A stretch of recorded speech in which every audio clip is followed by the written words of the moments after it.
Robin and Allison Norris, Fred's wife, planned a surprise engagement party for me, and I guess Beth, too. Although I don't think Beth would have gotten it if it wasn't my involvement. You know what I mean? Well, if you weren't involved, we wouldn't know Beth. That's exactly my point. So I hope no one forgets that. Yeah, Robin and Allison Norris. See, I didn't understand. You and Allison Norris split the expense of the party? Mm-hmm. Wow. Yeah. Fred, thank you. Did you get my phone call, Robin? You know what? No, I did not. Where were you calling? I said to Beth, boy, Robin would have called me back. I called your cell. I left you a long message. I left you like a 5-minute message on there. Well, not 5 minutes, but... Well, then I must have it. I didn't see it this weekend. How do you not... Do you check your message? You didn't check your message? I thought I was checking. Let me check now. Of course. I left you a long message right after the party. I had a feel... I always feel like a douchebag. Why? Fred, did you get my message? I did get your message. Oh, okay. It was very heartfelt. Thank you very much. All right. I would have left one for Allison, but... I don't have her number. No, I think Beth and her spoke. So yes. They touched base. It was really sweet. I left a message for Robin, and I left a message for Fred. Did the people who Beth works with on a regular basis throw you a surprise party? No. I got nothing from them. Anyway, so they had this beautiful surprise party at Cafe Gray, which is here in Manhattan. Which is wonderful. Wonderful place. And I got there with Beth, and man, it was a big surprise. And I got to tell you, aside from the food and everything, it was a great group of people. And there's so many things I want to talk about this party. I have tape of the party and the speeches and stuff. Artie Lange makes the best speeches. If you ever need a person to do some public speaking for you, get Artie. Artie is the Bobby Fischer of public speaking. Absolutely. There's no better. I'm convinced Babe of it. Ruth. He hits it out of the park every time. How much of that is ad-libbed and how much of that is pre-planned? Well, there was no time to plan. I figured, that from the past. You had for his decided? birthday party at 𝗪𝗄𝗄𝗍, you had asked me to prepare something. Right. But for this, I figured people might say something, so I thought about it briefly. But okay. Most of it was written on my table card. Because I said, boy, Artie has material. I only told him at the beginning of the party. After the first course, I got some material. Do we have the speech that Artie made? It's so fun. I don't know. Maybe it's too inside, but... Oh, no. I think people would get a kick out of it. Yeah. I know it's a classy place because they don't fry their 𝗛𝗏.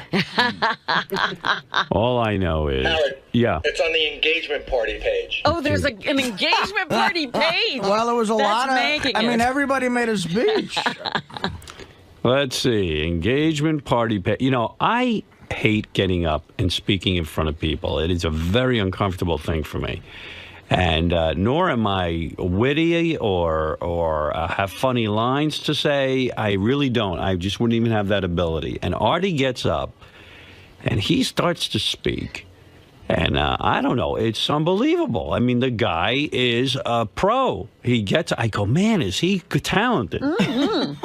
I mean, this is his thing. Well, in a way, it is my trade. I've been doing that for 20 years. I mean, you hire a carpenter to make a cabinet, and he makes a cabinet. You're not surprised by it. Yeah, but you're really good. Like, you're the king of it. And I see why these other comedians... nothing is ever the same. Like some comedians get up and they always say the same thing. I see why the other comedians worship you. Someone told me that... Worship me? Who says that? No. Beth was telling me she had some young comedians on her show, and they worship at the feet of Artie. Really? Yeah, they love this guy. And I see why. He's actually got a lot of talent. Well, listen, I don't know of anybody who worships me. And believe me, Robin, I say the same thing quite a bit on the road. But, now, if you didn't... Like at the Bob Kraft party last week, it's weird. Like that, it's the only thing I'm good at. Thank God we live in a society where I can get paid well for that, because that's it. That's all I have going. Well, and, the Kraft people must have had a wonderful time, They too. did. That was a great time, and I sat there, I scribbled shit on a piece of paper, and I'm able to structure a joke somehow. I don't know why, but it's just, it's a funny thing.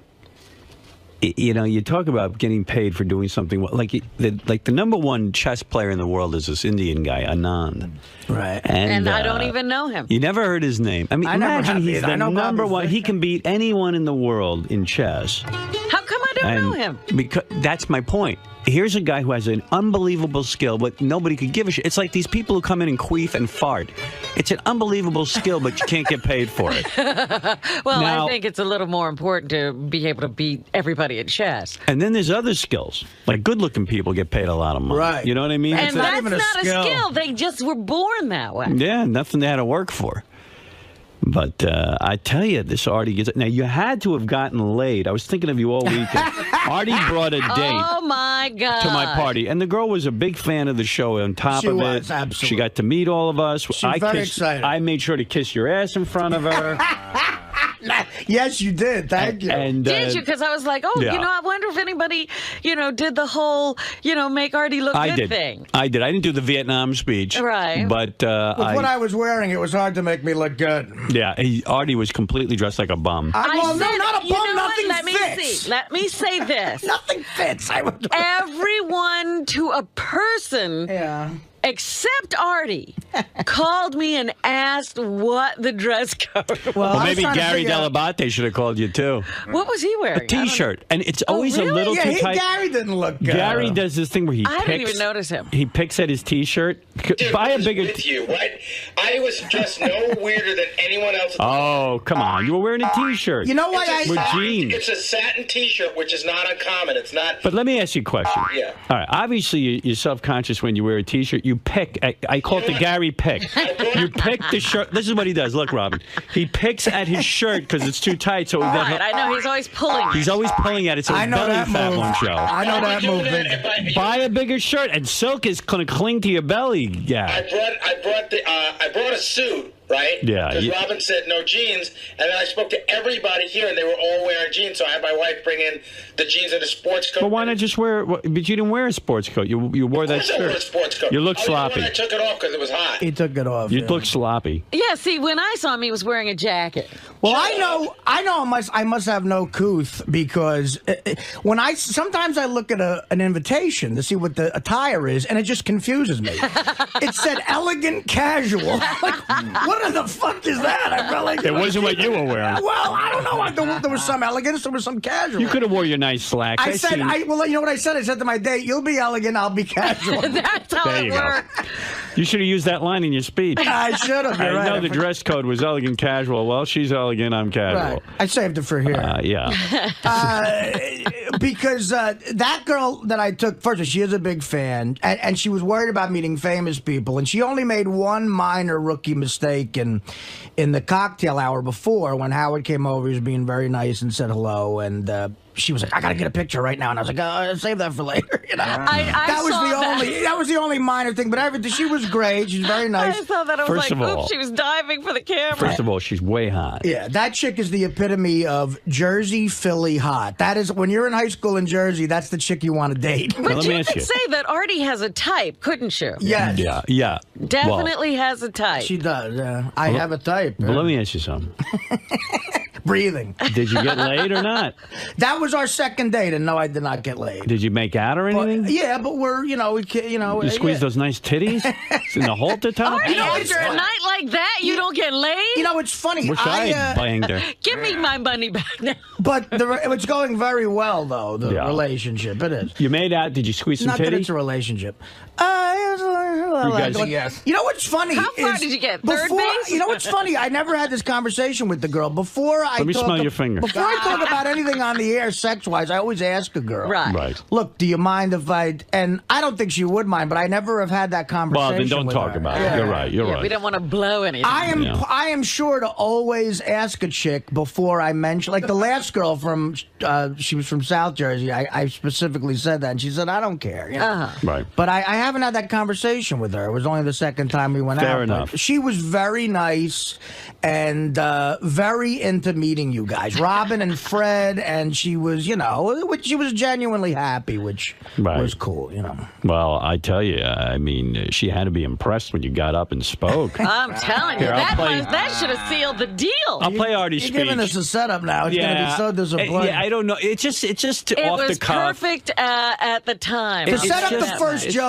first joke, for the people in the audience, it was a gourmet restaurant, and the portions are very great, awesome, but very small. I'm gonna get this out of the way because I'm really full from the first quarter.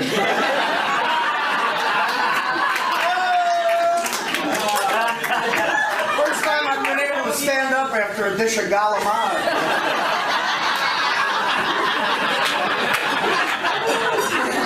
I wrote down some bullet points. First of all, tonight is really a great night for me already. I've made so many friends from my MySpace page.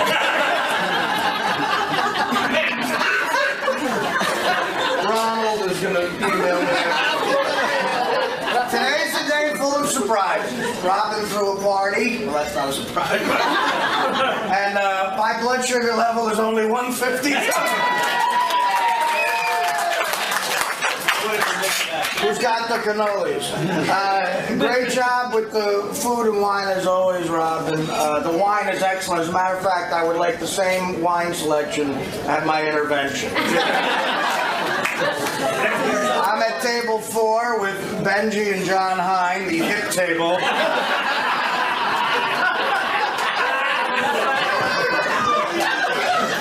No one looks like a young Fonzie here. 𝗦𝗵cie𝗄𝗿𝗱 and Richie is what we're looking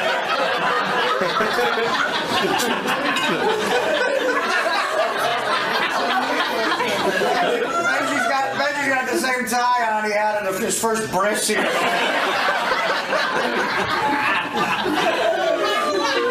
It was a little awkward earlier when Beth was comparing her ring with Dominic's ring. Of course, Beth's ring is around her finger and Dominic's is around his stomach.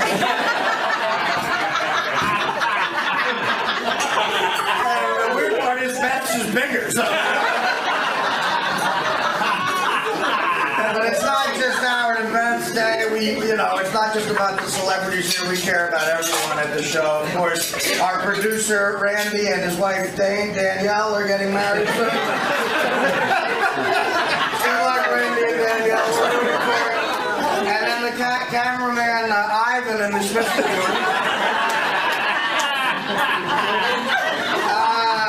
this is really a beautiful night. I want to say the 3 words, the 3 little words that made Howard the happiest man ever. And those, of course, are nappy-headed ho.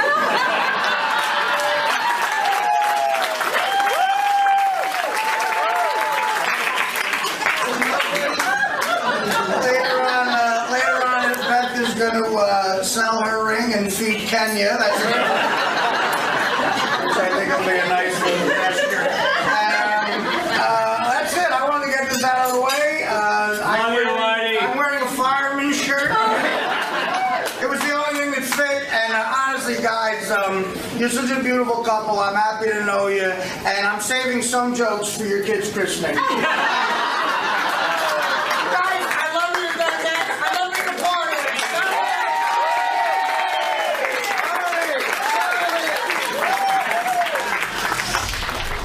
I mean, all Robin's parties, bravo, Robin. They're always fantastic. They really are. I love thank them. you. Yeah, they are. They're great. And the one at the Lighthouse, though, at 𝗪𝐿𝐶 was, because we had just started Sirius and the whole thing, and that was we were all asked to do something at a podium with a mic. And, Well, Dominic got up and he's trying to be funny. He wants to be like Artie, he wants to compete. Somebody was telling me they were watching him, and once Artie got up and started doing the jokes, Dominic started scribbling like he's a joke writer. Yeah. So my agent was rolling his eyes. Oh, what a shame! I told Dominic, I'm not taking over your divorce cases this week. Calm down. Yeah, he acts as if what you do is very easy, even he could do. Well, that's his arrogance.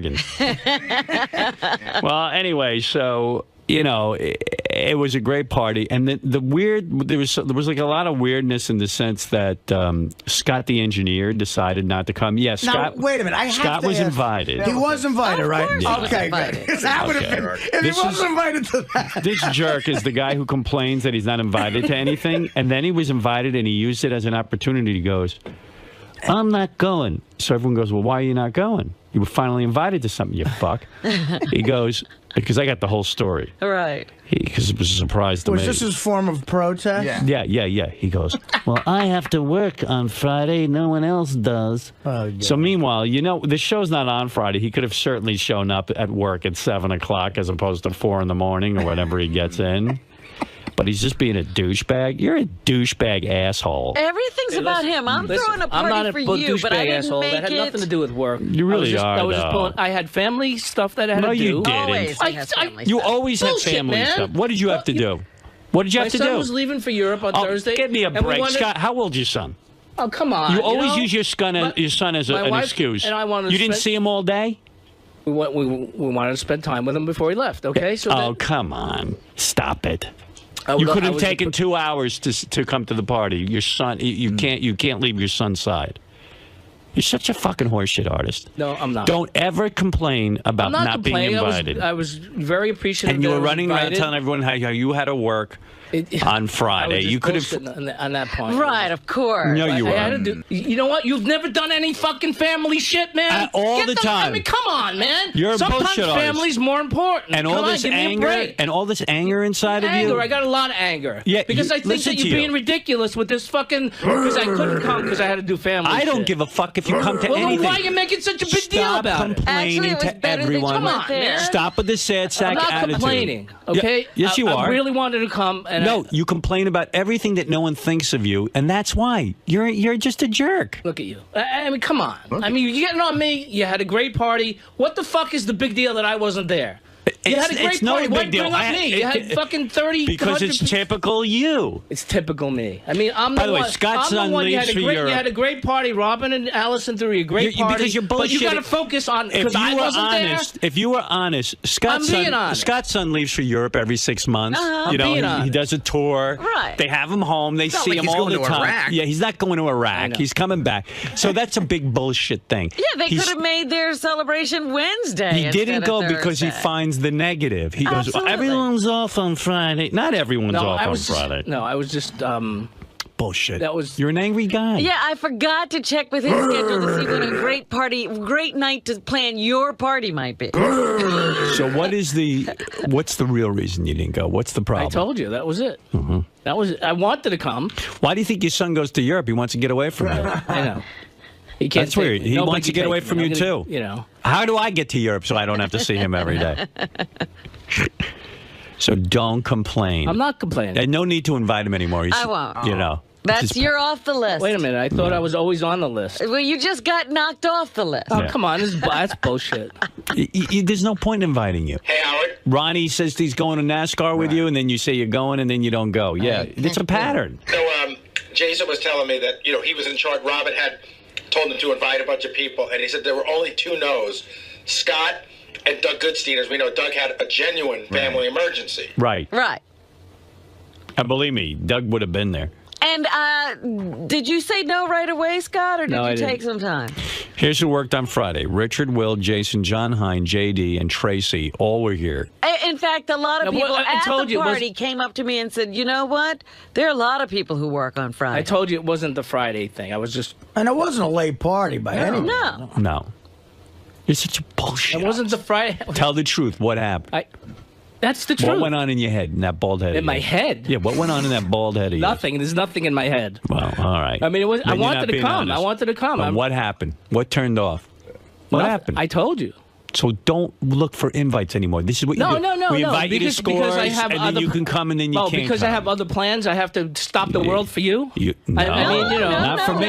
Just But stop remember complaining. how he screamed about not being invited to your 50th birthday party? Yeah. Like he was entitled to come. Now he's invited. He wouldn't have gone doesn't anyway. show up. He wouldn't have I gone. should have given him the invitation because he wouldn't have made it anyway. Yeah, he doesn't go. He's weird. He's got a hostility. No hostility. Bullshit. You're angry. You're an angry guy. Even Gary says, like Scott still complains and whines all the time. We reduced his workload over here. I don't think it's reduced. Okay, let's You- go you through may it. think it's reduced, We but I took don't. away best stuff from him. Right. We don't do bits back there with him. Richard and Sal do a lot of this stuff now on their own. They don't need him to record or anything. He's got a reduced workload. The show's not even on Friday. Right. So, you can catch up with anything you want. And he's still bitching and whining. Now, how do you not have a reduced workload? Who's bitching him? You just said you don't have a reduced Well, workload. I've been working on other things. Compared to what you had to do at K-Rock, this is a cakewalk.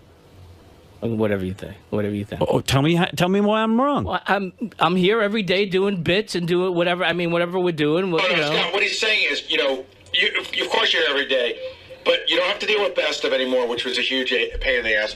You don't have to deal with recording the commercials anymore or getting everything out to the affiliates, which was an enormous pain in the ass. So it's a little bit less of a workload. I'm not saying that you don't work. I'm just saying it's not as much as you had at K-Rock. Okay. I'm working on things with John Hein. We did the music special. JD pulls all the TV stuff. Richard and Sal now do bits. I'm just saying it's not the workload you had there. But do you agree with that? No, he won't agree. Yeah, because other people now need help. Well, what would you be doing if John Hein didn't need to make a music special? Right. I mean, really. I mean, I've been pulling a lot of the old stuff. You don't have a reduced workload? I've been pulling a lot of the old stuff. Do you or not? Do you or do you not have a reduced workload? I think if you say it's reduced... Are you always working on your son's music during work hours? I haven't worked on my son's music, in years. What? You heard what I said. Okay. In years. I don't know. He doesn't have any time to fit in his back rubs from his intern. A little lower. You got it good. Stop with all the hostility. And you can show, if you're not going to show up to stuff, don't be whining that no one invites you. I would love to show up. No one invites you because, A, you're a pain in the ass. I would have loved to have been You don't show up anyway. I'm definitely coming. And then you say just show up. Definitely coming. No, not on this one. So but you've done that in the past. No, when? To scores parties and stuff. Oh, all the time. I'm definitely coming. I've never been to scores parties? You very rarely. You say you're going. What about with Ronnie? You'd say you're going to NASCAR with him? That was unfortunate. Yeah. So everyone knows your MO. I was really pissed about that. Yeah. That I didn't go. All right. Well, everyone knows your MO now. No need to invite Scott to anything. He doesn't go. He's busy. Now we won't have forgotten you. You're off the list. Thank you. That's right. We'll remember not to invite you. Right. We always will remember not to invite you. Then I guess I'm not coming to your wedding. Oh, absolutely not. Absolutely not. You were first on the list, but now you're off. It's unbelievable. Yeah, Bobo, you're on the air. How you doing, Howard? This fucking Scott the engineer, this is a fucking ingrate. Bobo, take your toupee off and... Fuck you, man, because I'm going to tell you, as an extreme fan for 20 years, any one of us would give our right eye, man, to fucking be there, and he took you over from K-Rock, and you show no appreciation. You can't take 2 hours out of your night to go, busy. Hang with the gang, man? What's wrong with you? It's busy. He's busy. His son was going to Europe for the 57th time. Yeah, right. Like they never seen him before. Yeah, I mean, with this kid, day and night. Unbelievable. I mean, this goes on for years. Every time... Why don't you throw yourself in front of a truck because your son is going to Europe? Okay. Oh, my God. my son's 57 years old now. He can't go to Europe. All right. Thank you, Bobo. Thank you. Right. 2 hours of the day. But I just don't want you complaining that you're not invited. When you drive me nuts with that stuff. I'm always forgotten. Nobody offers me anything. Everyone else gets Nobody everything. Invites me. I don't get They never anything. get me a present. Nobody recognizes my birthday. Goes on and on and on. Just remember you were invited. I certainly do, and I appreciate it. All right. Well, we appreciate you. Yeah. I see. We do. We see. Again, we see. You don't think I appreciate you? 10 minutes trashing the shit out of me. I didn't trash you. No. I didn't say one bad thing about you. Okay. What did I trash? Why? I couldn't come because of my son. And, Well, you said that, and it's ridiculous. It's You know, ridiculous. You know you spent tons of time with your son. Then you say it isn't about your son. Who said it wasn't? You contradicted yourself. I didn't say it wasn't. I Yeah, said but it was. That you was didn't it. see your son? How long was he home this past time? I don't know. He was up home a couple of months. A couple of months. Oh, so you had to see him on Thursday. You had to see him. Where does he live, Scott? Doesn't he live in your house? What do you sit shivered I there? think I see him. I mean, what do you do? What do you darken the windows and sit there and cry? I mean, what the fuck is wrong with you? He lives in my house, but I never see him. What did you do with your son on Thursday? Let me hear what you did. You went out to dinner. Yeah. Okay. So for 5 months you couldn't go out to dinner with him. I see your point. Yeah, it's ridiculous. No, I know this is you're bullshitting me. Don't bullshit a bullshit. What do you think the reason is? What do I think? Yeah. I think you've got a permanent what do they call it on your chip on your shoulder? Yeah. Oh, chip. you think I didn't show up purposely to at first I get back at somebody? You asked me what's wrong. I'm going to tell you. Him a lesson. At first, when I didn't know it was a chip. I thought it was your hair fell out and it was on your shoulder. That too. You thought that was a head. It's a chip. I thought it was all the hair he lost. That was one reason. The chunk of my skull. But you have a chip on your shoulder. And you sit there in your sad sack. You're self-fulfilling prophecy. You sit there and you go, nobody likes me at work. Nobody invites me. Nobody gives me respect. Nobody, Now they're having a party. I got to work on Friday. I would have loved to have been Fuck there. Robin. She should have made it on Friday. Yeah. And I could have, and I don't have to get up somewhere. And they're all off. They and realize I have to work. Yeah. Fine. Well, you can think that. Okay. I gave you That's the chip. They get I off gave on you the Friday. reason. I so don't. I would have loved to have been It's there. the cloud, It's just man. the It's the cloud. But Sal, where's the cloud? I wasn't. Right over his fat bald head. Scott, hey, Scott, tell everybody what time did your son leave on Thursday? I don't know. He must have left like 10 o'clock flight, I think. No. You said that you said to me that you couldn't go to the party because not because of your son, because nobody in your family wanted to go to the party. They were breaking your balls, and then Nobody hold in my on, family. and then His wife? Yeah. Go ahead. and then he said that it was your son. Your wife was. I can understand your wife being upset about your son, but wait a minute. Your son was leaving the house at 5, and the party. You could have got to the party. Yeah, you told me We went that. out to dinner at 6, and then he No, left. he said if my son's leaving at 5, I go, you could still make the party. He goes, nah, I'm not going to make the party. Fuck the party. Oh, I didn't Chip on the shoulder. that's it. And I said, Scott, you always complain about not being invited to the other parties. I go, this is your opportunity to be there and be a team for player. Like 8 o'clock. Okay, so the party started at 6. Your son was home for months.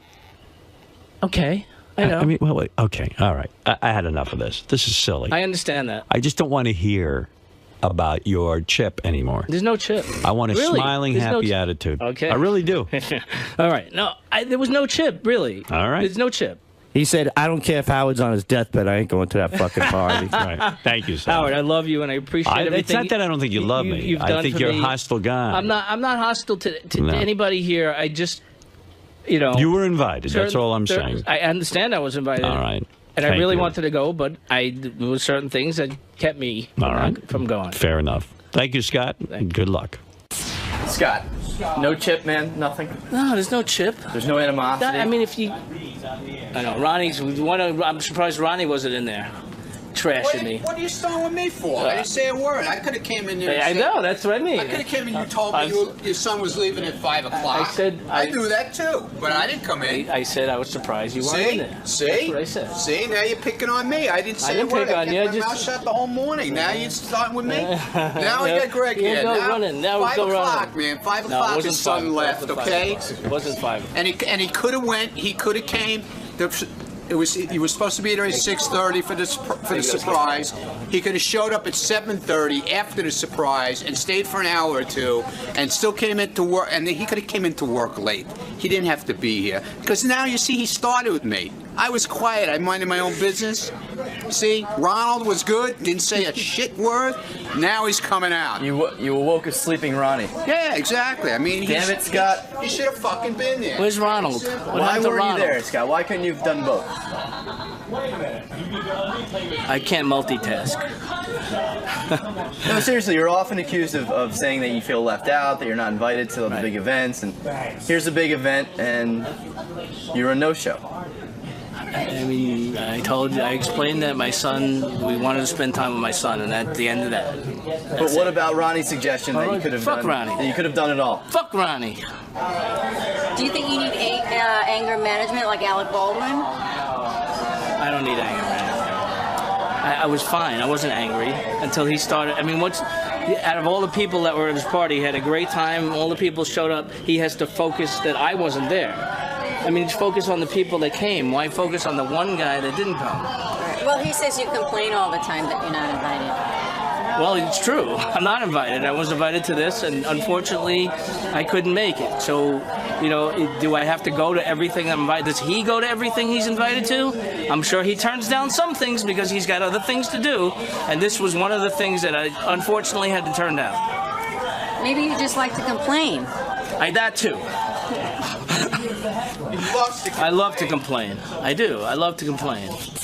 We should talk about Sal's thing, by the way, because it was so... Gary pointed this out to me. Sal's speech? He didn't mention Beth. I know. It was all Howard. Sal is retarded.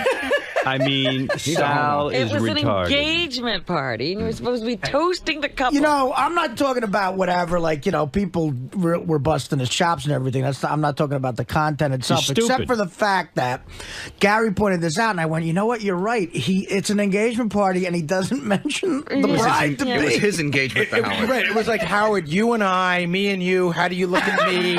You, me. And Beth is like in the way. First of all, you know you're in trouble when the first line is, when I was 16 years old. Right. My sister. Wait a minute. Let me play your speech. The first time Sal, you come off so bad. But dude, it's whole amazing point to that me. How you work for me is ridiculous. Thanks. I mean, it's unbelievable. Like you're like socially retarded. Listen to your speech. Let me see. Nobody gave me a chance. The point is, I was building up. It was a crescendo to get to Beth in the end. Who stopped him? You all did. I want to say one thing. Howard, get ready to get your ass kicked. I'd be happy to rub Howard's feet any day of the week.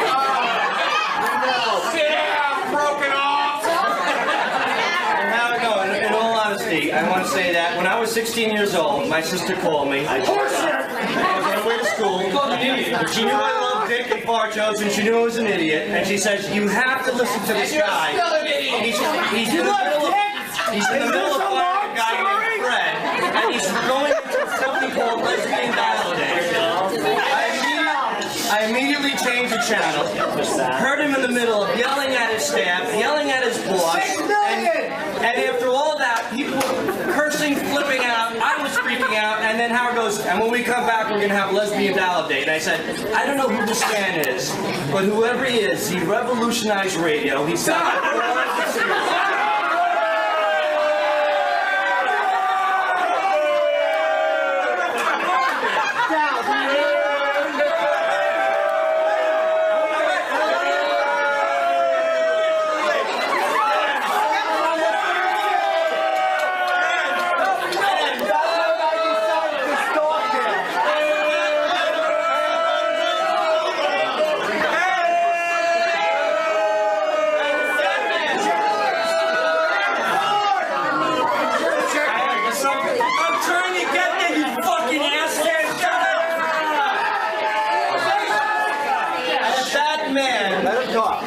Could deserve the absolute pleasure for himself that he's given the world over the last 20 years.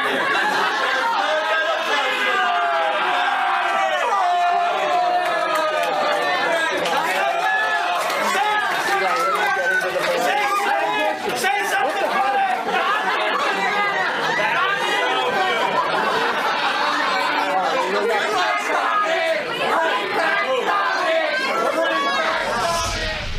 I know, it's so bad. But Sal's whole speech was about my career and how he listened to me as a kid, and it was the history of you and him. Yeah. It had nothing to do with that. I couldn't believe it. And then lesbian validate. So I wish then my sister, she called me up and says, "This guy is meant for you." So I walk over, I whisper in his ear, "Mention Beth, asshole." Yeah, I know. Because you're an wow. asshole. You had to even say it to him. Yeah, I should mention Beth. But I was trying to get there, but you guys kept interrupting my speech. I was trying to get there. Sal, you're an embarrassment. I mean, really, stop kissing my ass every minute. I'm not, dude. It was your engagement. I was trying to be nice. I was toasting you and your fiance. No, you weren't. Yes, but I was. But these assholes that kept heckling left and right, I couldn't get to the big grand finale, the ending. You're sitting there talking about how in love you are with me, and it has nothing to do with the fact that I'm engaged. Yeah, if you were wearing the ring, I would have understood the speech. Well, what's the grand finale? Tell us, because in all fairness, the grand finale was there was no grand finale. Yes, there was. The point I was trying to make, I go, Howard, if you get 1 ounce of the pleasure from Beth that you've given the world, then you got the luckiest girl. Then you're the luckiest person in the world. And I'm the luckiest girl. Luckiest girl. Even your Freudian slips are so revealing. She's the luckiest girl in the world. She is. But your part about Beth is all about Howard. No, but look, the point I'm trying to make is that this guy's broke his ass for 20 years, and it took him 20 years to break his ass to entertain the world. Yet, all he needs in his life to get that back is Beth 𝗛𝗏𝗏. All right, get out of here. You don't see how that's all about him. You're insane. No, you're insane, and that fat slob over there is insane because you guys are just putting a spin on all this. No. I am trying to say that Beth 𝗛𝗏𝗏𝗏 is a beautiful woman that has given you the pleasure that you've given millions of people. Yeah, but it's not. I'm putting her in the mix. I'm putting her in the mix. But no, she shouldn't be in the mix. She should be out in the forefront. She's my gift for entertaining you and millions of people. Right. Yeah, you're not getting it. You don't it's see a that. shitty speech. It's like you're a king and she's your presentation. Yeah, right. Here is the woman who should make you happy because you've helped me and millions. They should carry her in on that. Thank you. Now you're getting it. No, That's but you get it. What about her? It's an insult to her. Maybe she's a terrific girl, and I'm the lucky one getting her. Right. Here's your gift for making me and all my shithead friends from Long Island happy. You don't know how to make a fucking speech. I know how to make a speech. You always screw She's not just up. a present for Howard. Well, what's wrong with being a present rather than being a pile of shit? She is a gifted person. Listen to me. She's a gifted person that she has the ability to give you the pleasure that you deserve that you've given the world. How about I don't get how that's insulting. Sal, I don't get it. You guys are crazy. You're retarded. No matter the pleasure what I she say, gives Howard and that pleasure he's Oh, got my here God. different pleasures. Oh, Your thought process is I'm so saying muddled. something nice about you and your beautiful Listen to me. fiance, and you I turn just want around to tell and you something. You're a horrible speech giver. Your thought process is so muddled. I can't even begin to tell you. That poor wife of yours. I'm telling you. No You're wonder. on her side now. I am. Hey, by the way, Howard. You're muddled. I'm not muddled. Listen to me. You're befuddled. Listen to me. Let me give you some basic arithmetic. 2 + 2. Howard entertains world. Howard finds somebody to entertain him. End of story. The end. Finito. And you think that's a normal thought? You think that's a good speech? That's a point? Well, it's... In other words, she is my prize for entertaining the world. Sure. I see. But you put the word prize in. I put her in as like a gift. You said gift. A gift. She's yeah, a like gift. the Messiah. A Like gift. Jesus came down. So it's not a prize, it's a gift. She's your bowling trophy. Yeah, it's sort of like, look, Howard, does she make you happy? Yes. So I'm happy for you that she makes you happy the way you made me. What about I can't her? even believe. Sal. You know what? I shouldn't even give you a fucking speech. I can't even believe I look up to you. All you do is rip me to shreds. I'm trying to praise you. You treat me like I'm the king of the world, and now, sire, here is your presentation. You're insane. So what about the part where you're a sick man, what and you need psychotherapy? What can you say about Beth, Sal? What can you say about Beth as a person? Excluding Howard. She looks good next to Howard. You're being a jerk. Next to Howard. What can I say about Beth? She's a wonderful, sweet, nice, sincere girl. She's got great. I saw her on The View. I think a little bit of you rubbed off on her with a delivery. I thought that was nice. And oh my God, I heard she's a sweetheart of a girl. She's so Before sweet. we went into dinner, he stopped Beth and started saying to her that she started to talk like Howard, and that was good. Right. That he was complimenting her because now you're sounding like Howard. Her cadence and her delivery on The View was somewhat similar to yours. You know, it was enjoyable, it was refreshing, and it was entertaining. Sal, if you had known Beth as a person without Howard in her life, do you think there's any compliment you could give her? Outstanding, beautiful girl. All right. What about as a person? That's looks. Now, what about Beth as a person? Okay. Well, Gary, if I'm saying Beth is giving somebody, the king of all media, pleasure for the rest of his life, I can't think of any better way Would you to say that she's a good, compliment would somebody. you say in a way she's a good trophy for me? All girls are trophies, dude. Okay. I mean, all right. Listen to me. Here's a speech I want to make. Some are I want to make bowling a speech trophies, now to some you. are Oscar. Turn around and get the fuck out of here. Wait, I want to hear about Beth mentioned that you guys made up. I want to hear about that. Well, that's when he was telling her she sounded like Howard. What a compliment. Hey, Howard. You know what, Sal? You're a comic. You would have been better off just going for jokes. I didn't want to go for jokes. I just wanted to have a nice dinner, and I just wanted to. I want to be sincere. He wants to be funny. Yeah. Right. I just came here to have a nice dinner. And winds up being creepy. But how am You're I a creepy? creep. That's exactly the right word. Robin hit on that. You're a creep. Listen, what do you do for a living? I'm on the radio. Right. And why? Because you have a fixation and a need to entertain people. Go ahead. And you have. Right. And that's my point, is that my point at your speech was, Jesus, my point, the point of my speech was to tell you Your point. that that you've graced so many people with being an incredible entertainer. And I know you hurt inside. I know you do. You know, I know you have a lot.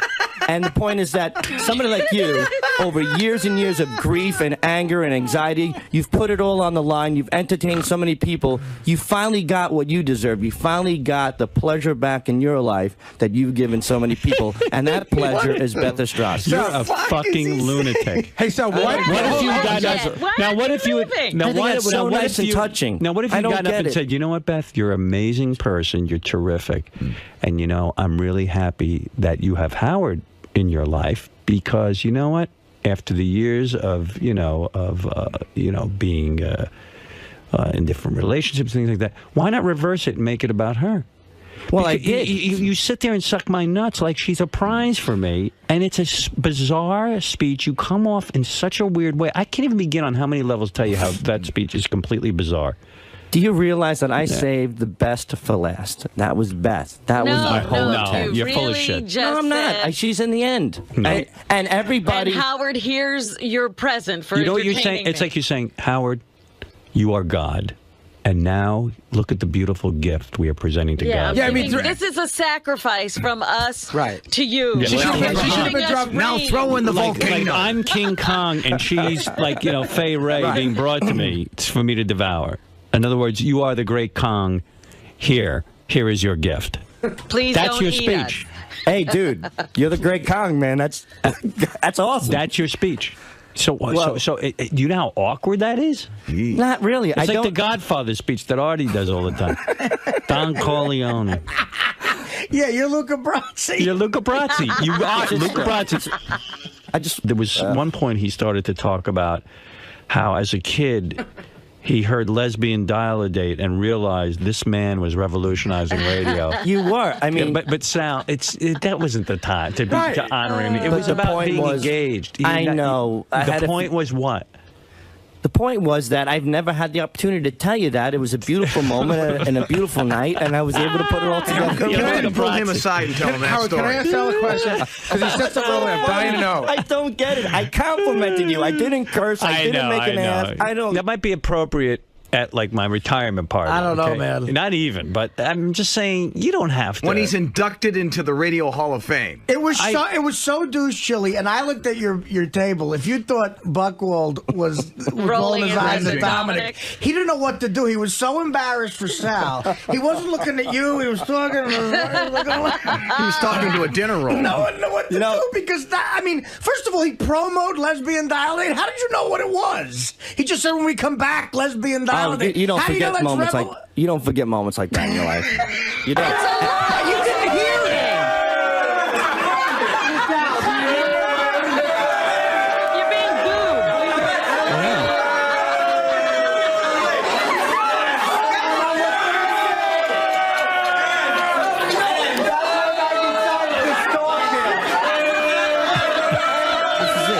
You are fixated on me. So then Howard, after that, and everybody you're a starts, creep. Well, when everybody started heckling me and you got up and walked over, I go, wow, this is nice. I mean, here's Howard consoling me. He and he whispers to me, he goes, understands, right. say something about Beth, you fucking asshole. I'm like, Did you really? Yeah, I did. I go, Sal, stop it. You're embarrassing me.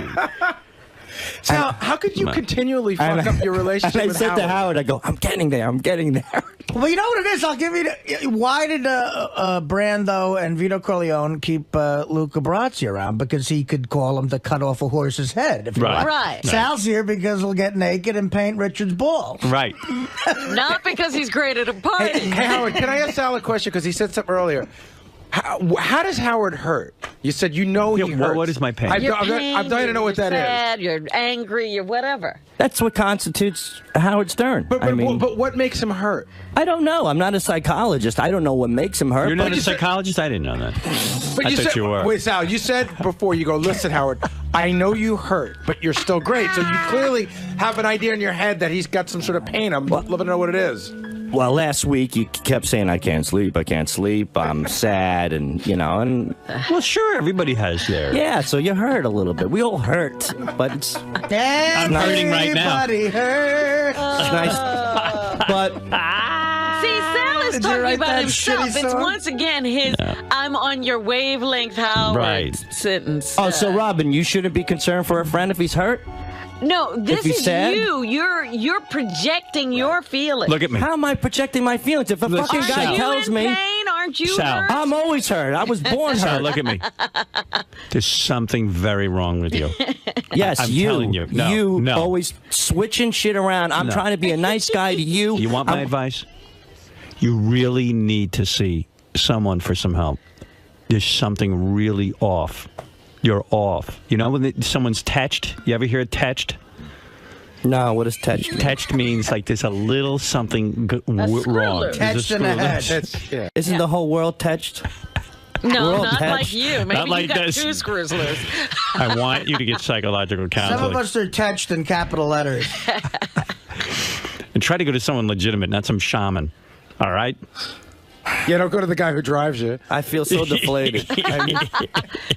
Get some help. Yeah, You're get broken. some help. You see how your wrist is in a cast? Your brain should be in a cast. I don't have a brain.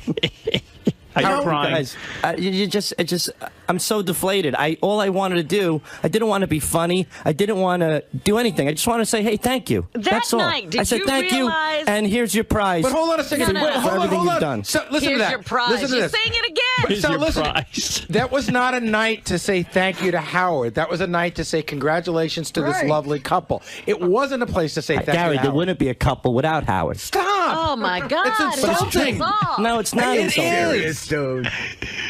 Whatever. You guys are nuts. Are we nuts? Did you realize No. how badly this was going No, there's one nut in the that room. night? I couldn't wait to say it. I thought it was. I envisioned standing ovations, but It went horribly they were wrong. standing, but nobody Did was. your wife clapping. say anything to you after that speech? She said, "What do you expect? You kissed his ass. You sounded like such a moron." She came over to me and said, please pay no attention to my Howard. Really? Did she? Yeah. She came over to me and said, "Is that paint gun around?" Every person that sat at their table has come to me this morning to tell me that all Sal and his wife did was bicker the entire party. Really? They said it was like a show going on. Is that true, Sal? Well, I'm cutting my lobster with my busted arm, and my wife's behind me drinking wine, laughing, making fun of me. Like, look at Sal with his bad arm. Wah, wah, wah. She just. Will is getting engaged. His fiance was sitting there. Her mouth was down to her fucking ankles. She was in shock. I go, you wait, see, you think you're all happy right now? Happy engagement and everything else? 15 years. You'll see when you're on the cover of a fucking newspaper with a murder-suicide. Everything's all beautiful Do in you the think beginning. that's where it's going? Because you better get out. You'll be in She's jail speaking his for the rest wedding. Do something, Sal. Yeah, be careful. You're not going to do a murder-suicide. No. Is this the thing that we're going Not to yet. ignore?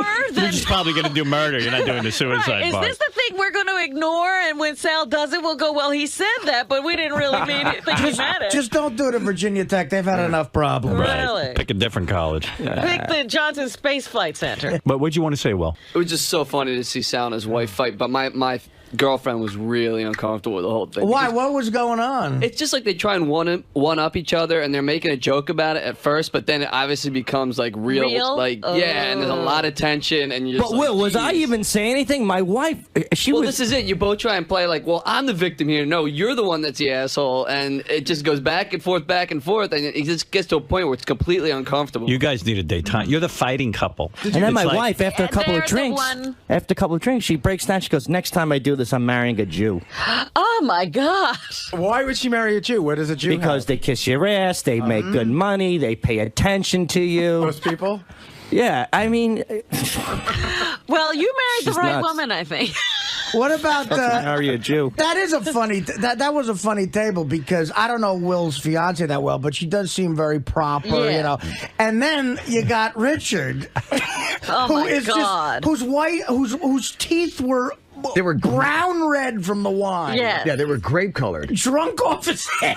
I had to call him aside too. It doesn't do any good. I go, Howard. Richard. I walk into the party. It's a surprise party for me and Beth, in case you're just tuning in. And it's a surprise party, and so I guess you guys got there. I don't know, a half hour earlier. Yeah, or we something. got there at 6:30 or a little bit before 6. So this guy or Richard, before 6:30. he already must have had 5 glasses of wine before I got there. So Wasted. in a half hour, wasted. I mean, I'm just not like, even sure he started with wine. He might have had mixed drinks before that, and then did wine and champagne during the dinner. Yeah, so I see sloppy already. Yeah. So I go, Richard, look. I said, I know this is my party and stuff, and I shouldn't be saying this, but I'm just giving you a heads up. You're coming off bad already, and the night is young. I said to him earlier, I said, the bar is open all night. It's not like you have to drink everything now. Were you nervous at any point? Because I was watching him. He was kind of stumbling. He had a fork in his hand. I thought he was going to stick Beth with the damn thing. He was like stumbling. No, so I pulled him aside. I said, look, you want my advice? I said, you're being what's known as a chazer. That's an Italian word. I said, I know it's a free bar. I said, but what you got to do is, there'll be other alcoholic drinks in your future. You don't have to Another worry about alcoholic. it. Yeah, and I pull him aside. This is like a big surprise, and like within minutes, I'm pulling Richard aside like a baby. And I said to him, it'd be nice. What you do is, when you have wine, have a glass of water after maybe a glass of wine. Yeah, you go, I already had water. I know that. I drank that water last week. Yeah, so I go, I know you know it. I said, but I think you're forgetting it because you're already shit-faced and it's only 7 o'clock. Yeah, the night had hardly started. Yeah, these two guys, I think they're really funny, and I'm far from being one of the royal family, but you two are, like, where the fuck were you brought up? Yeah, Richard was... You have nothing. Yeah, I mean, there's not even an ounce of, like, maturity. This is not the local bar. I love it. And it's not midnight. Yeah, it's funny, but you're Jesus. supposed to just enjoy yourself. You ever heard of social drinking? No. Well, I get more social when I'm drunk. No, you don't.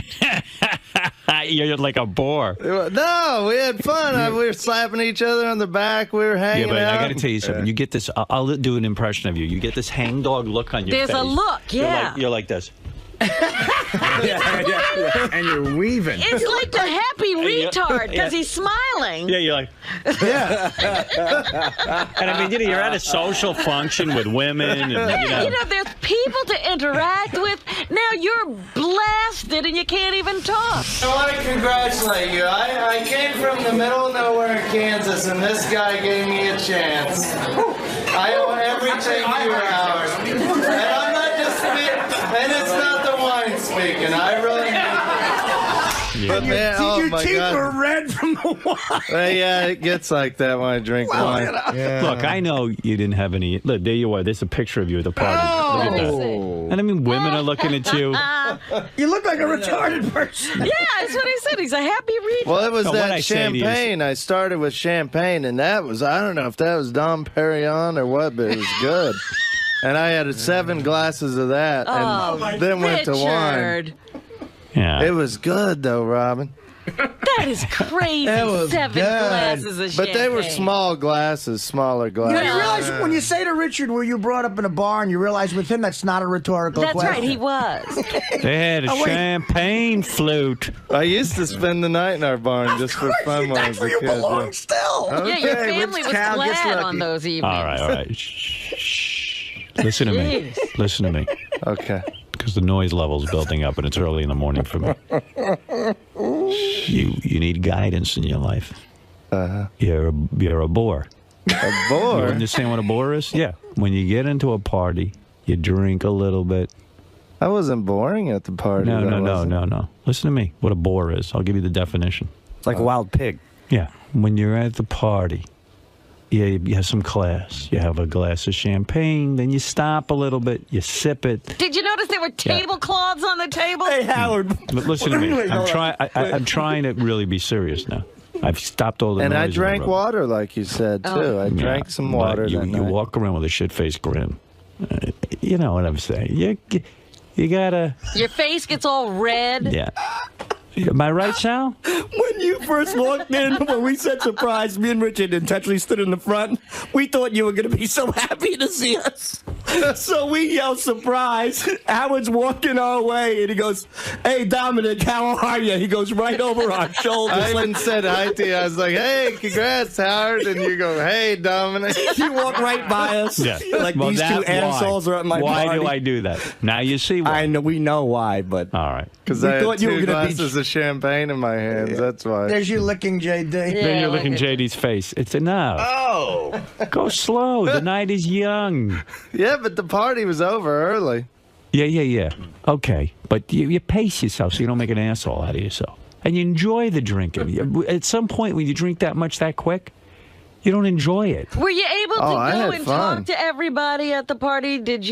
Were you able to go and say hello to Maggie Buchwald? No, Yeah. because you didn't. You did not. I talked to Don for a long time about wines and stuff, and I talked to everybody at the party. Hey, Howard, do you remember what Richard kept yelling out at the party all night? He kept yelling out, "Big guy jacking," all night. What does that mean? Richard downloaded a video of a guy 300 pounds who jerks off and then eats his semen.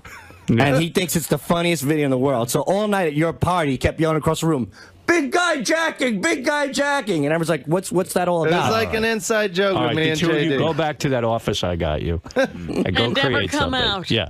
And close the door. No one wants to see you today. I had Both of you. fun, though. Thank you. All right, Just thank release the tapes. Thank you, I'd Sal. say thank you, but I don't want to get in trouble and be called a psycho. Yeah, what would your thank you be now? Hey, Howard. That picture of Richard and JD, they look like two people who've been locked up in a shed in Alaska for 8 months. It's like no sun. Look how Yeah, two whiter people you couldn't find. Yeah. they look sick. And they're white people. They have privileges. Richard, what happened, man? I knew this was going to happen. Every time I drink, even if I didn't get a little sloshed, which I admit I did, and I was expecting this talk, but things get exaggerated a little bit. There was no exaggeration. I'm a drunk. What am I going to say? I love to party. I love to drink. I'm not going to deny that. I love it's good wine, good champagne. I got sloshed. But what about some And of I had Howard's? You know, Howard suggested maybe pacing yourself, drinking in moderation. That's not as fun. Yeah. So you're not heeding his advice here. It's hard because, man, to get a good buzz on and be with your friends is fun. And it takes work. You got to start early. Yeah, and if the booze is flowing, I'm not gonna go lightly on it. What about you, Sal? It seems like your obsession with Howard even spills over into congratulatory. Because of him. He's the one who started the heckling. 𝗛𝗵cie𝗄𝗿𝗱. And as soon as I heard the back, I knew this guy was then you should have known not to kiss But when ass. you said it, I knew an avalanche was going to open up. Because this fucking idiot was so drunk the whole time. It was like, 𝗛𝗵cie𝗄𝗿𝗱. So I knew it was all over. But you don't think your speech was inappropriate or too, one-sided towards your love for Howard? It was a build-up. It was a build-up. That's it. I had a speech. I was building up, and in the end, Beth was the grand finale of it. So, but I couldn't get it off because this drunk idiot here inciting a riot during the middle of my speech. I wasn't the only one that yelled. I know, but you're the first one to jump off the fucking table. And then just waving his arms, yelling, "Big guy I was jacking." listening up the crowd for you. Thank you. I appreciate it. Come on, lightening the mood because you were very serious. Yeah, good, thank you. I'm no longer serious. So who gives a shit? So basically none of Howard's advice about how to behave at a party went, you didn't learn anything. I think we did fine. I was nice and sincere, and Richard had a few drinks. That's what people expect from. What are you supposed to do at a party? Just curl up and dig a hole and die in it? It's a party, You're supposed to party at a party. What the fuck? Yeah. Jesus Christ. Haven't you heard the Beastie Boys song? You gotta fight for your right to party, and that's what we're doing. I mean, next thing we're keeping it real. You want us to be quiet? Invite us to a fucking library. I mean, we're at a party. Maybe not fight so hard next time. No, we're fighting. This is the best of the wrap-up show. A recap and behind-the-scenes look with John High and Gary Dell'Abate. The best of the wrap-up show begins now. Hey everybody, it's 𝗛𝗲𝗍, and on Monday's wrap-up show, tensions were running a little high. People came in, were already planning their escape for Tuesday and Wednesday, and Howard called them out on it, and I jumped in as well. And some feelings were hurt. People were on edge. They were not happy with me, and I had to go into the wrap-up show and defend myself for trying to be funny on a comedy show. Go figure.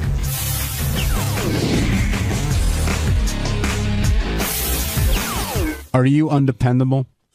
I do not think I am undependable. But Howard asking you that just cuts you to the core. Well, okay, do you think that Howard's being disingenuous when he says, hey, I just asked a question? Do you think there's a difference between asking, do you think you're going to be able to make it in tomorrow, and can I depend on you? Do you think can I depend on you is a bit of a loaded question? Yes, I'd absolutely. Right. Yes. And we all knew it, but apparently you didn't know it. No, I did know it, but he's like, what do you mean? What are you talking about? And then well, I'll there's a guy up on the board that take the call from number 7. Oh, I just took 4, so hold on. Oh, that's okay. That's okay. Chris, you go first, then we'll go to 7. In Connecticut. Hey, Chris in Connecticut, how you doing? Hey guys, great show. Listen, Gary, I think Howard and Robert are a little out of touch with things, and I understand what you're saying. You want to be there with your family. There is stuff that you can do. They have people that can do that stuff for them. I don't know. I think it was just. I think it was a little too harsh on you. Well, that was the other thing too. When Howard at one point said words to the effect of, oh, and then all the anger come out. Gary goes, you have 2 houses and you have a staff of people. That's not jealousy or anger. I've never been jealous of his home. I am so happy for him that he has what he has.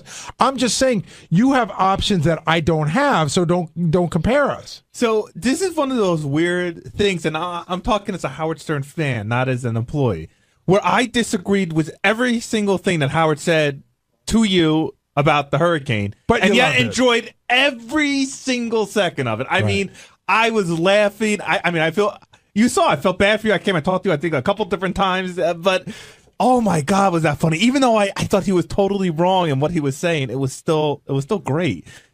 Yeah, that's Sorry. That's what we talked about last week. That's the weird backhanded compliment I get. It is love you, Gary, but I love when he yells at you. Did it make it worse that 𝗛𝗲𝗍 was in there piling on? It didn't, and 𝗛𝗲𝗍's out having a cigarette. I told him, he goes, should I have a cigarette before the beating? I said, have 2.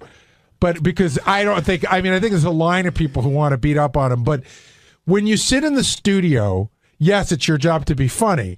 Now, I didn't think everything he said today was being funny. I thought at times he was piling on.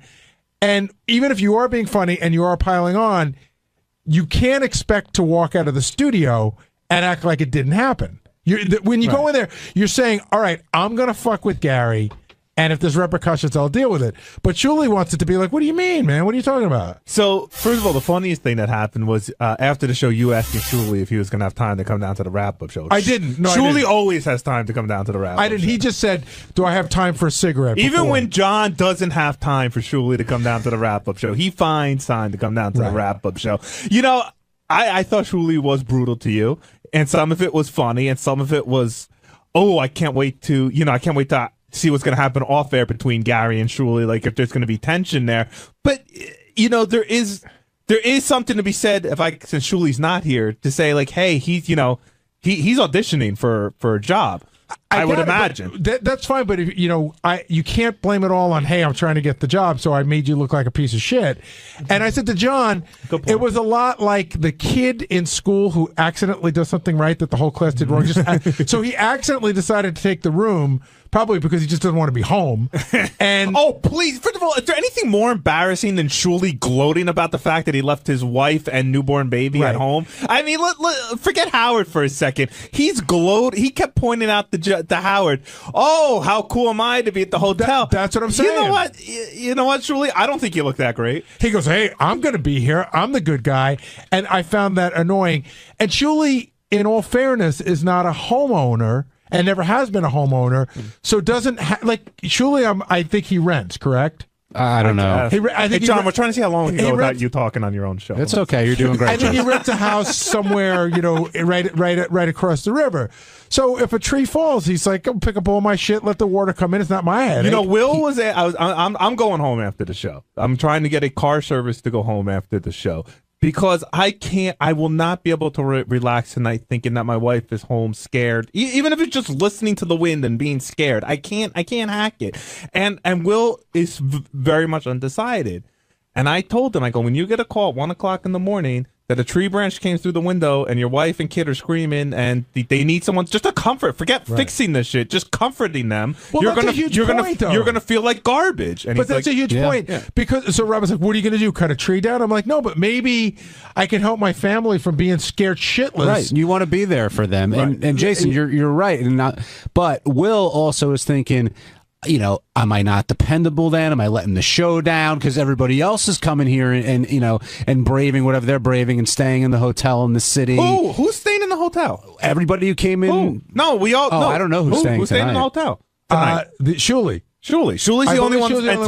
And Tim lives in the city. Tim lives in the city. I think Brandano's staying. Yeah, he's staying. Yeah, but he's got nobody. JD and I, and that's true. JD and I have you have nobody. each other. Yeah, exactly. I think the question is who with the family is staying in tonight? Nobody. Can I just tell you, if I didn't have a wife, holy shit, Tim got us sweet fucking hotel rooms. I mean, 30th floor suites with huge beds and internet. Yeah, in fact, I almost came in last night and I told Janice's why don't you bring Janice in? It would be more fun. I wanted to bring Janice in last night. We had the hotel room for last night because the transportation was shut down. Yeah. Even though it's a pet-friendly hotel, she would just not up and leave. I couldn't make her do it. She just would not. Even if I said we could bring the dog and the cat, she was like, I'm not leaving the apartment. I do want to say one good thing about my staff, because I really do love the guys that work with me. For a guy like Jason or a guy like Will, this would be an excellent opportunity to stab me in the back. Meaning to say, this would be an excellent opportunity to take the hotel room and say, listen, I'm dependable. Gary's not dependable, but I'm going to step up. Only an asshole would take this as an opportunity to better themselves by putting you down. Shuli's here. Steve, I see Steve Brandano laughing back there. Shuli, you, I think, did a very good job in the studio today, and everybody hates you. Well, that's how you know you did a good job. Well, it is? My question to you... So I thought it was like they were like some sort of funny meter. I sat Shuli down and told him how to work it, and that's what he walked away with. Shuli, if everyone hates you, you're doing something Shuli, right. When you were in there, were you thinking twice about how far you were going to go? I understand Howard saying, Shuli, you're going to be here. Like, of course I'm going to be here. But you went well beyond, of course I'm going to be here. Well, listen, it comes down to the age-old scenario, which is there are no guests today. So we definitely become the guests on the show, and somebody's going to get their shot, whether they want it or not. But that's not the question. That's a cop-out. That's not the question. Isn't, yes, there were no guests today, so I'm in the hot seat, Ronnie's in the hot seat. How far you go doesn't depend on whether we have a guest or not. But since when do we set up? But Gary, since when are there limitations on how far we go? No, there are no limitations at all. Okay, so then what's the problem? But do you think are there going to be repercussions? I mean, there were with you and Doug when Doug busted your balls on the air, whether it was funny or not. You were pissed. About with the baby clothes? Are we allowed to even say that? No, I don't know. But I'm just saying, like it was something happened on air. No, absolutely. Listen, I knew I pissed you off. But going back to the first time I sat in for a week, I pissed you off before the show even started. And I came to you right after that, and I said, Gary, I'm sorry. I don't know what happened. I got into this goofing mode with the guys, and you said, if you don't do that, then you're not doing your job. Absolutely, but it doesn't mean that I can't get pissed off at you.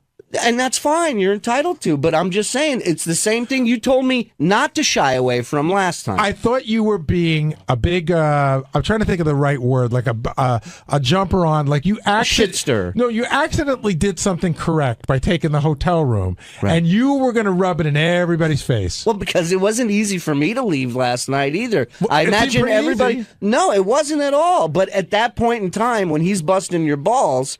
It's, I'm adapting to the situation. I'm not going to sit here and go, yeah, I had a long talk with my wife and it was up and down whether I left. He doesn't want to hear that. He wants to hear jokes about you. Yeah, but some of them weren't jokes. That's my point.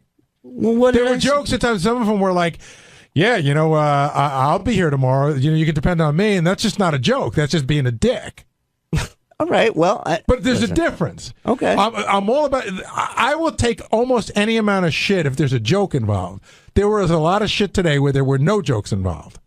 By me saying you can depend on me that I'll be here, that's me being a dick to you. You think it's funny?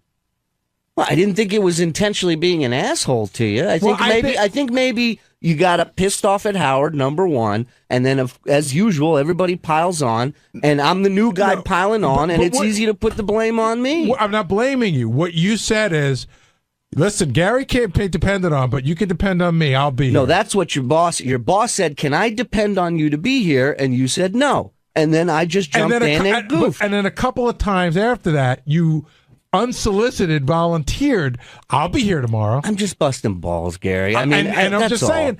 Okay, and if you want to be mad at me for it, I understand. If you want me to apologize to you for making jokes, then I don't know what we're talking about here. You're just telling me you're pissed that I'm a dick. But do you think that you could just do that in there and walk out and everyone should go, oh, it's just a show? No, not at all. Not at all. I'm pissed at you. Okay. And that's what it is. Okay. Now, Ronnie, you go. Fuck him. Now, Ronnie, you were really pissed off today at 𝗛𝗄𝗿, but I forgot why. No, what do you mean really pissed off? Like you were genuinely like Gary's angry. really pissed off. No, he said that I'm here. I've been here with everything, through every fucking thing you could possibly think of, blizzards, fucking 9/11, everything else, and this guy to come in and start ranking on me now, because I'm not sure if I can cross a fucking bridge tomorrow. Shut up, John. I'm not talking to you. Don't even open your mouth. I see you going for the microphone. Mind your business. That's John Lieberman he's talking to. Yeah, exactly. That's right, you. So you're upset with 𝗛𝗿 because he questioned your professionalism? Yeah, you know what? Dedication. Yeah, I got a house too that I got to worry about. I got, So do I. You don't have a house. I have a 2-year-old. You have an apartment. Excuse me. It doesn't matter whether it's a fucking apartment or a house. The odds of something getting flooded and shit falling and trees falling are just as much a reality for me as it is for you guys. That's your decision. And I made my decision. Okay, good. And if I want to comment on it, and if you weren't sitting in on the show this week, you wouldn't be fucking worried about it. That's You'd be your home. opinion. You That's would your be opinion. home. You don't know that. Oh, I know it. Oh well. Then get off my case. No. All right, then don't tell me to get off your case. All right? Never. John Lieberman, what do you want to add to this? Well, Ronnie took the words out of my mouth. I mean, Ronnie brought up the fact that he believed that 𝗛𝗿 would not come in today or tomorrow if he weren't in studio. So, 𝗛𝗿, the question is, would you be here if you weren't in studio, if you were simply reporting the news? Here's what changed my mind. I was torn yesterday about whether or not to come in because the reality of it is I would have been out. Why were you torn, by the way? Because I know I wouldn't be able to get back home most likely until Wednesday, maybe even later. And I got a wife who's sick. I got a kid, 2-year-old, who's sick. Screw them. And they're getting ready to face, blackouts and who else? What else? So I said, listen, I don't know what to do. I called Tim. I said, what do you think I should do? Don't stay with your sick wife and kid. And Tim said, listen. Be smart. Go to a hotel room. Yeah. I get it. I'm not JD, Jason. They're going to work here. But so I said to him, what do you think I should do? And he said, well, Howard said he's working. As soon as I heard that, decision was made. Done deal.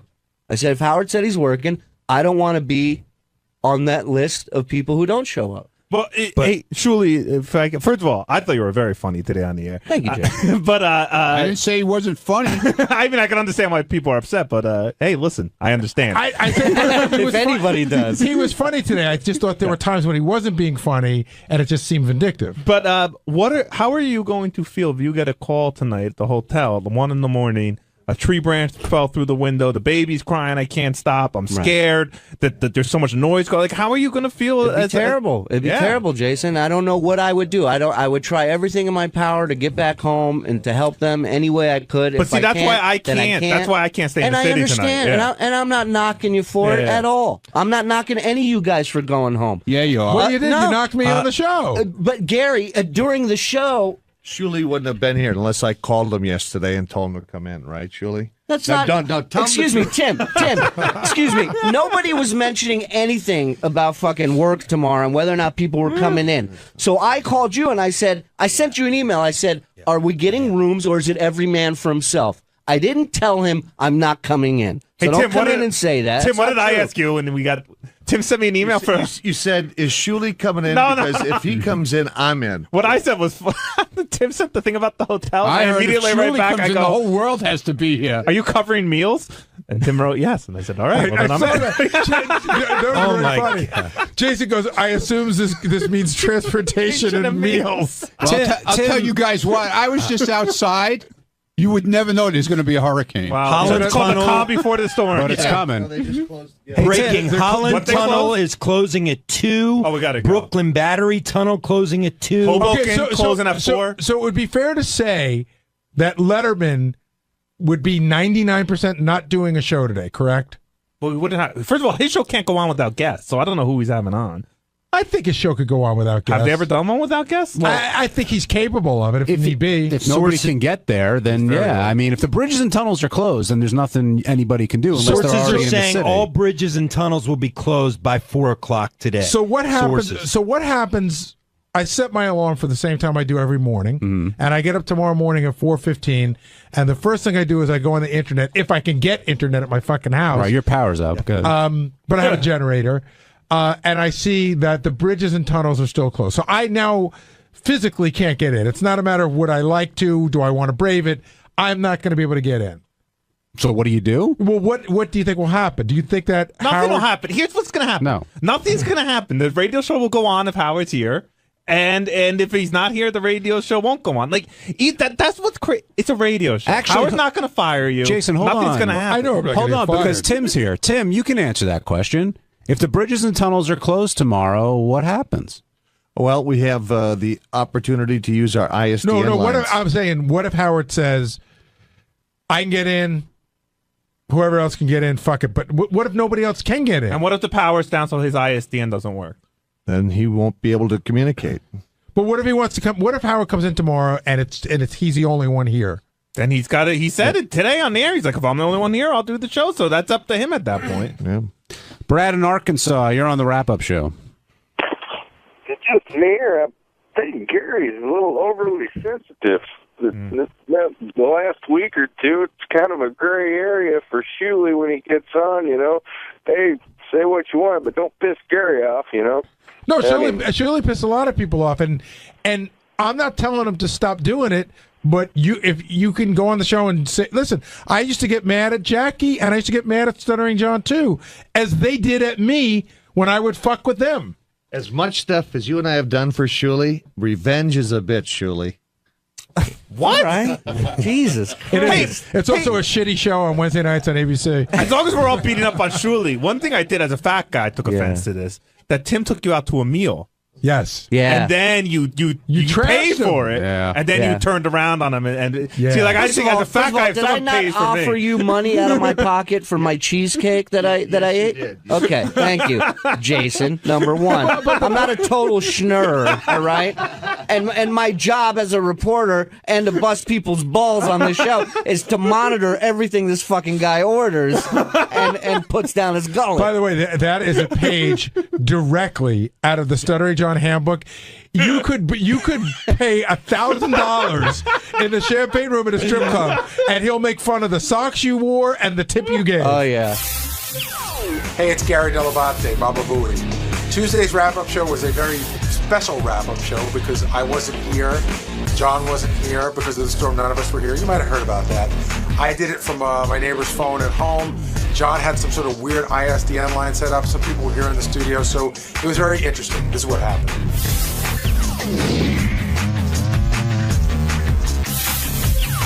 So, rough morning for you, Gary, and I'm not talking about the weather. Yeah, you know, it's an interesting thing. I thought, you know, I left everything in good hands. I did not go to sleep last night with the idea that I was not coming in this morning. I knew that it was a distinct possibility, but I thought I'd make every effort. So I was up at about 4:15. Tim and I spoke a couple of times, and I got a hold of Ronnie. And Ronnie said, don't even bother. The bridges and tunnels are closed. There's no way that you're getting in. And so now I'm trying to figure out a way to listen to the show because I should point out, I have no internet, no telephone. I am calling from my neighbor's house right now, who for some reason is the only person in the neighborhood with a hard line. I have a lighting system in my house which blew up last night and started smoking in the basement. So I don't really have lights on the first floor. Listen, I have a generator. I'm in good shape. I get satellite TV. My refrigerator's working, and I can charge, devices, but I can't really use much. So this morning was a whole thing about, well, how am I going to listen to the show? So what I ended up doing was listening to the show on Mary's iPhone because I needed my phone to be clear for calls coming in and out or texts or any of that stuff. And I was having a little trouble getting on, so I said, I'm going to go to the car. I actually went outside of my car. I started up my car, took it out of the garage, and I'm sitting there and I'm thinking, well, he may open up, he may say a few words about it, but I will be honest, I was not prepared for a full hour. Yeah, I mean, he unleashed on you in a lot of different ways, but one thing you and I were actually texting back and forth a little bit, Gary, was, does Howard understand why somebody would want to be in their house with their family during this disaster? And it was a disaster. I mean, there's never been a storm like this here before. Correct. Yeah, listen, I feel like this is like butting heads. I feel like some people look at it like Gary's, not going to listen to Howard. Gary's going to do what Gary wants to do. And it's not, it's not that at all. I wanted to be there this morning more than anything. But I also knew that last night was going to be scary, terrifying, and dangerous. And I had my wife and my son and the pets. I'll throw the pets in. And, and it was scary. And it was one of those things where, at one point Mary said to me, she turned around to me and she said, thank God you're here tonight, because if you weren't, I don't know what I would do. And, trees start snapping in the front yard, and that's scary. The lights start going off and on, off and on, off and on. And like I said, it blew out the lighting system. So then we smell smoke, and Mary's like, ready to call the fire department. I'm like, hold on. And so we weren't prepared to be without lights. So now I had to go look for all my I didn't really replace any of my flashlights because I know the generator will kick in. And so there were scary moments last night. Now, did a tree hit my house? No. Did anything bad happen to my family? No. But it's easy to look back on it now. My family was scared. I was scared for them, and that was really what it was all about. Hey, Gary, can you see me or can just John see me? Just John. Okay. Is the trampoline okay? Well, I can't see you now, Benji. You got to move the iPad over a little bit. Who cares, really? But yeah, Benji, just sit down, write some stuff, and see if you can derail the conversation a little more. Yeah, Gary, your trampoline took a couple hits during the show today as well. I know the trampoline was fine. It's funny that I'm humored by. You know what I mean? That's one of the things you sort of bring up as an afterthought. You don't think it's going to get as much traction. I mean, I got tweeted thousands of fine trampoline pictures yesterday. Some of them I was photoshopped into, and I thought all that stuff was funny. Hey, people were wondering, do you actually use a trampoline? No, Betsy, my kids did at one time, but then you get to a point where they don't use it, and then sometimes the neighborhood kids use it, and then you get to a point where you just don't want to get rid of it, but you should, and that's where it is right now. I'll probably get rid of it this summer. And, we mentioned it on our weather show last night. Gary's trampoline has its own Twitter handle now. See, that's funny to me. That's funny. You're goofing on the stuff that I do and everything, but that's funny. But somewhere along the line, and this is what I was trying to say this morning. First of all, the phone lines this morning were horrendous. I was the first one. I should have waited until somebody tested it out. It was just horrendous. So what was happening was every time I spoke, it literally like a quarter of a second later, it reminded me of trying to make a long-distance phone call in the 60s. A quarter of a second later, I would hear my voice, and when Howard would speak, I would hear his voice. So it got to the point when we were both speaking, I was hearing four voices at once. But the point I was trying to make this morning is, Howard said I attacked him yesterday, and I felt I got very defensive. There's no doubt. Maybe I lashed out, but it wasn't. I didn't feel like I was attacking. I felt like I was defending myself, my work ethic, and and my family, and it was a weird thing. And when I said to Howard, again, with Shuli in there and Robin in there, the truth gets bent to a place where it's almost unrecognizable. When I said to Howard, I was like, listen, Howard, I don't have people at my house. I don't have a second house. I'm not in the same situation as you. It became Gary is an angry, jealous asshole. Like, especially today, Shuli's like, oh, Gary jumped on that really fast. And it was like, that just wasn't what it was. And John and I spoke to John briefly this morning. John, I've been out to Howard's house, a ton of times. And I've told John about some of the things that I've done out there. And I harbor not an ounce of jealousy. And I can tell you that, when Howard used to do this rap about Jackie, Howard was right. Jackie used to count every little thing that Howard had. That's not my thing. In fact, I look at, it's funny, like, I'm so happy in the place that I live now. And Mary and I remember the day we moved in, we looked at each other, we go, this is more than we ever imagined we'd ever have. And I don't get jealous when I go to other people's places because I'm so happy with what I have. So I wasn't saying, hey, you're the big bad boss. I wasn't saying, oh, you rich asshole, look what you have. I was saying, your situation is different than mine. I'm asking you, can you look at my situation? Hey, JD, what was it like in there this morning without Gary, Jason, Will, me, all the people who are usually there? It was a little nerve-wracking. First, I had to deal with the spots, the live spot books, because they weren't. I didn't get any emails or anything about it, and then finally we were able to look up and see what the live spots would be, and then I had to find. Jim was able to print out the other copies of the spots, and and then just pitching stuff to Howard and. It was just nerve-wracking. Can I give a big shout out to JD? JD and I went over all the pages yesterday, and I went through. We haven't played this. We played this once. I know he liked this. He hasn't heard this yet, and I don't know what you did during the breaks, but I know what I heard on the air, and you did an amazing job of getting the stuff to him. So thank you. Hey, Gary, it's John. Yes. Did I get it right? Well, which part? The forecast. Oh, of course. Yes. Right, Yes, you're good. You're excellent. You did a good job. Thank you. Was Steve? You did, though. He did. I mean, yes, you got it right. Was Steve Brandano getting comfortable in Gary's chair? I heard him chime in a couple times over the. Brandano started the morning with a Diet Lemon Snapple, a can out of Gary's refrigerator, treating himself to a drink that he says he hasn't had in 7 years since he's been I said here. that would be my one shot at Gary for the whole day, because you know how it is around here with Howard TV and everybody in the news. Like they want you guys to be like, oh yeah, no, I can do this without Jason and Will and blah blah. All I did was have my Diet Snapple, and then I think we ran a pretty good show after that. I felt for Steve when I heard the part where Howard got mad at you about the phones, and I know what it's like. I knew. Tim and I spoke at 4 o'clock this morning. There's not to get into it, but 3 of the 5 units that you need were down. We were trying to reroute calls this way, and you really have no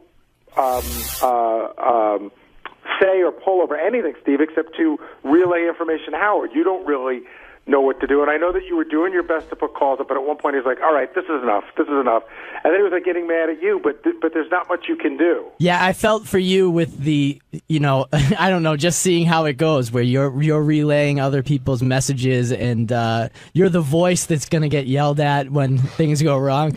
But Gary, where one of the things at the end of the show there, when he asked me to talk to Jimmy, I was like, oh, that's where one of Gary's skills is.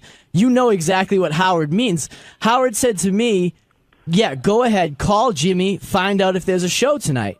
So I thought that meant call Jimmy, find out if there's a show tonight. So I did, and I was expecting to go back in and either say, like, yeah, I talked to Jimmy, he says the show's on, or like, and thank God I left him on hold, because we were able to eventually get him up. Good work by Jim and Al and everybody. But and Teddy, how did you get Jimmy to call in?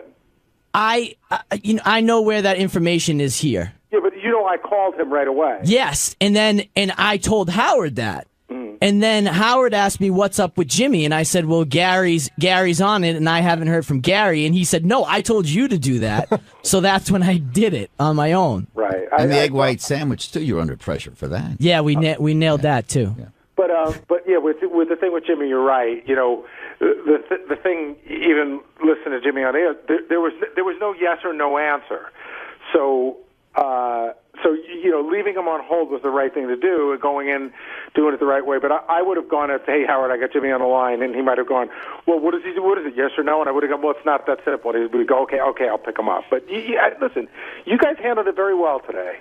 Hey, John, I wanted to ask, since we can't take phone calls, some of the people in the room, like from Benji, for instance, what were your thoughts on the stuff that Howard was saying about me today?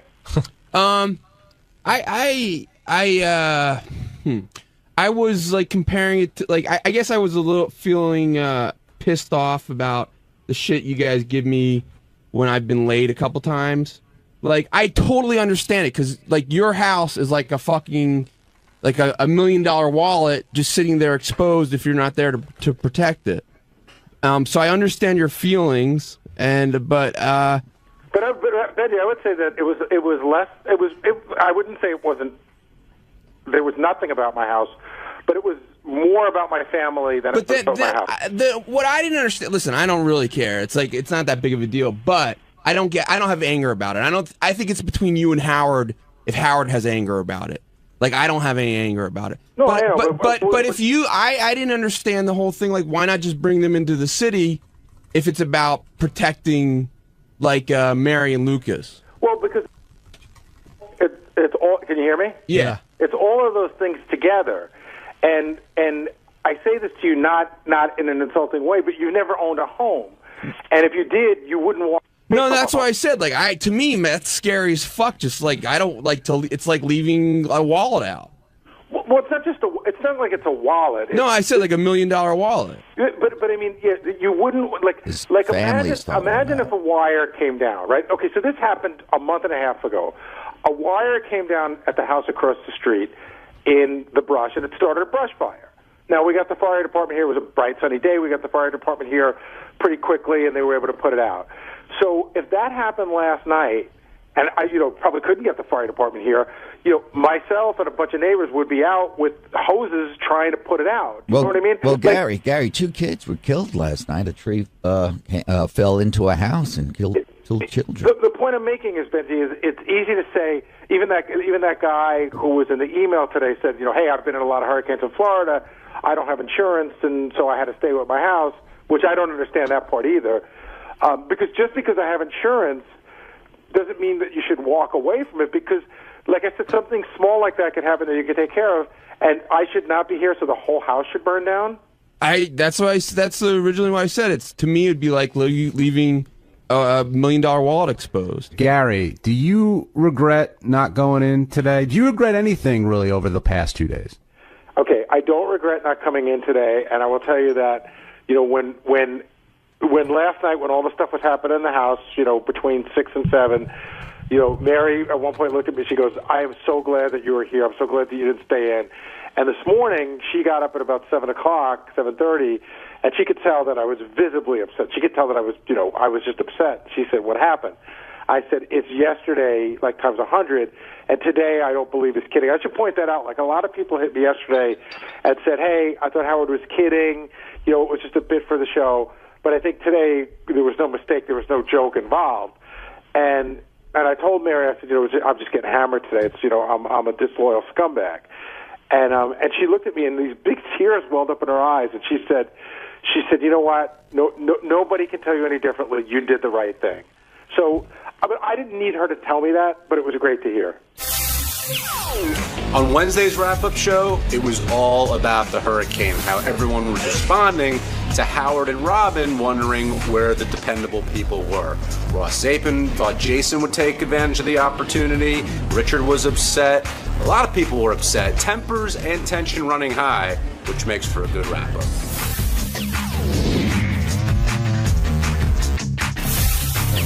A bunch of people are in here now from the show, and a lot of people are wondering where Howard really comes down on this, because he some people were saying he's sending a mixed message. He's very, he wants to protect his family. He understands where everyone's coming from, but if you can make it in, great, but if you can't, we're going to go on without you.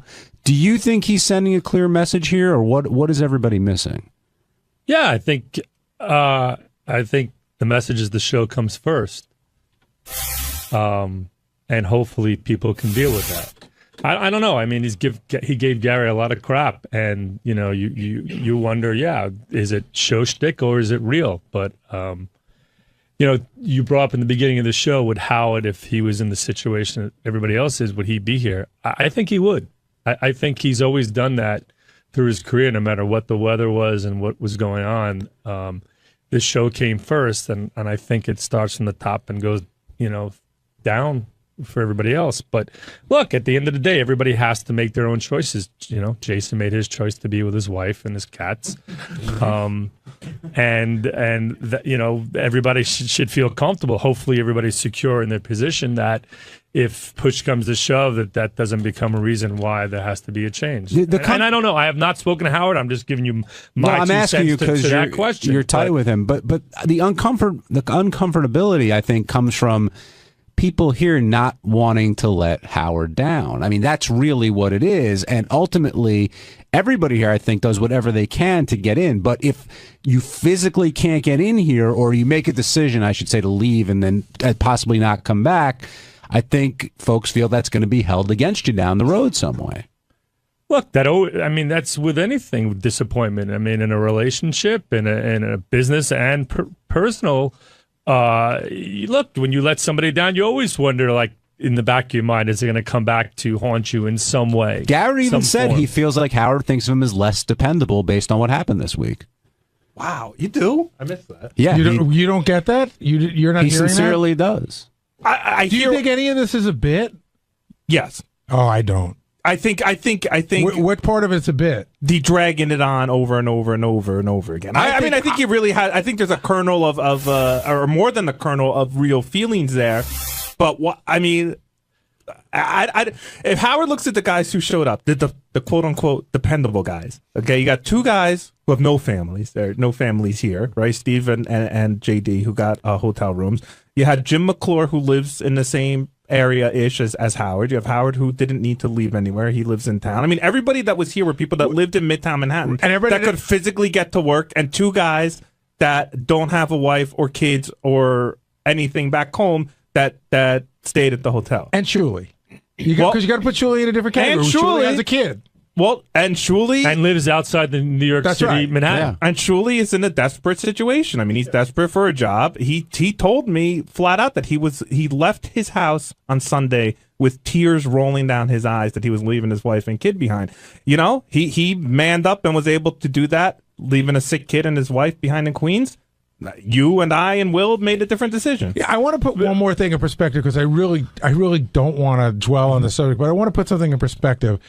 The storm, by the time we got up Tuesday morning, the storm had sort of passed. But the feeling was when I left my house on Sunday night with a bag packed, because I had not made the decision whether I was staying in or not, was that if you stayed in on Monday after 1 o'clock, the odds of you getting home before Wednesday were slim and none. That's right. That's why everyone's in such a rush to get out of here Monday after the show. It wasn't just like a couple of hours to go home and you could have come back.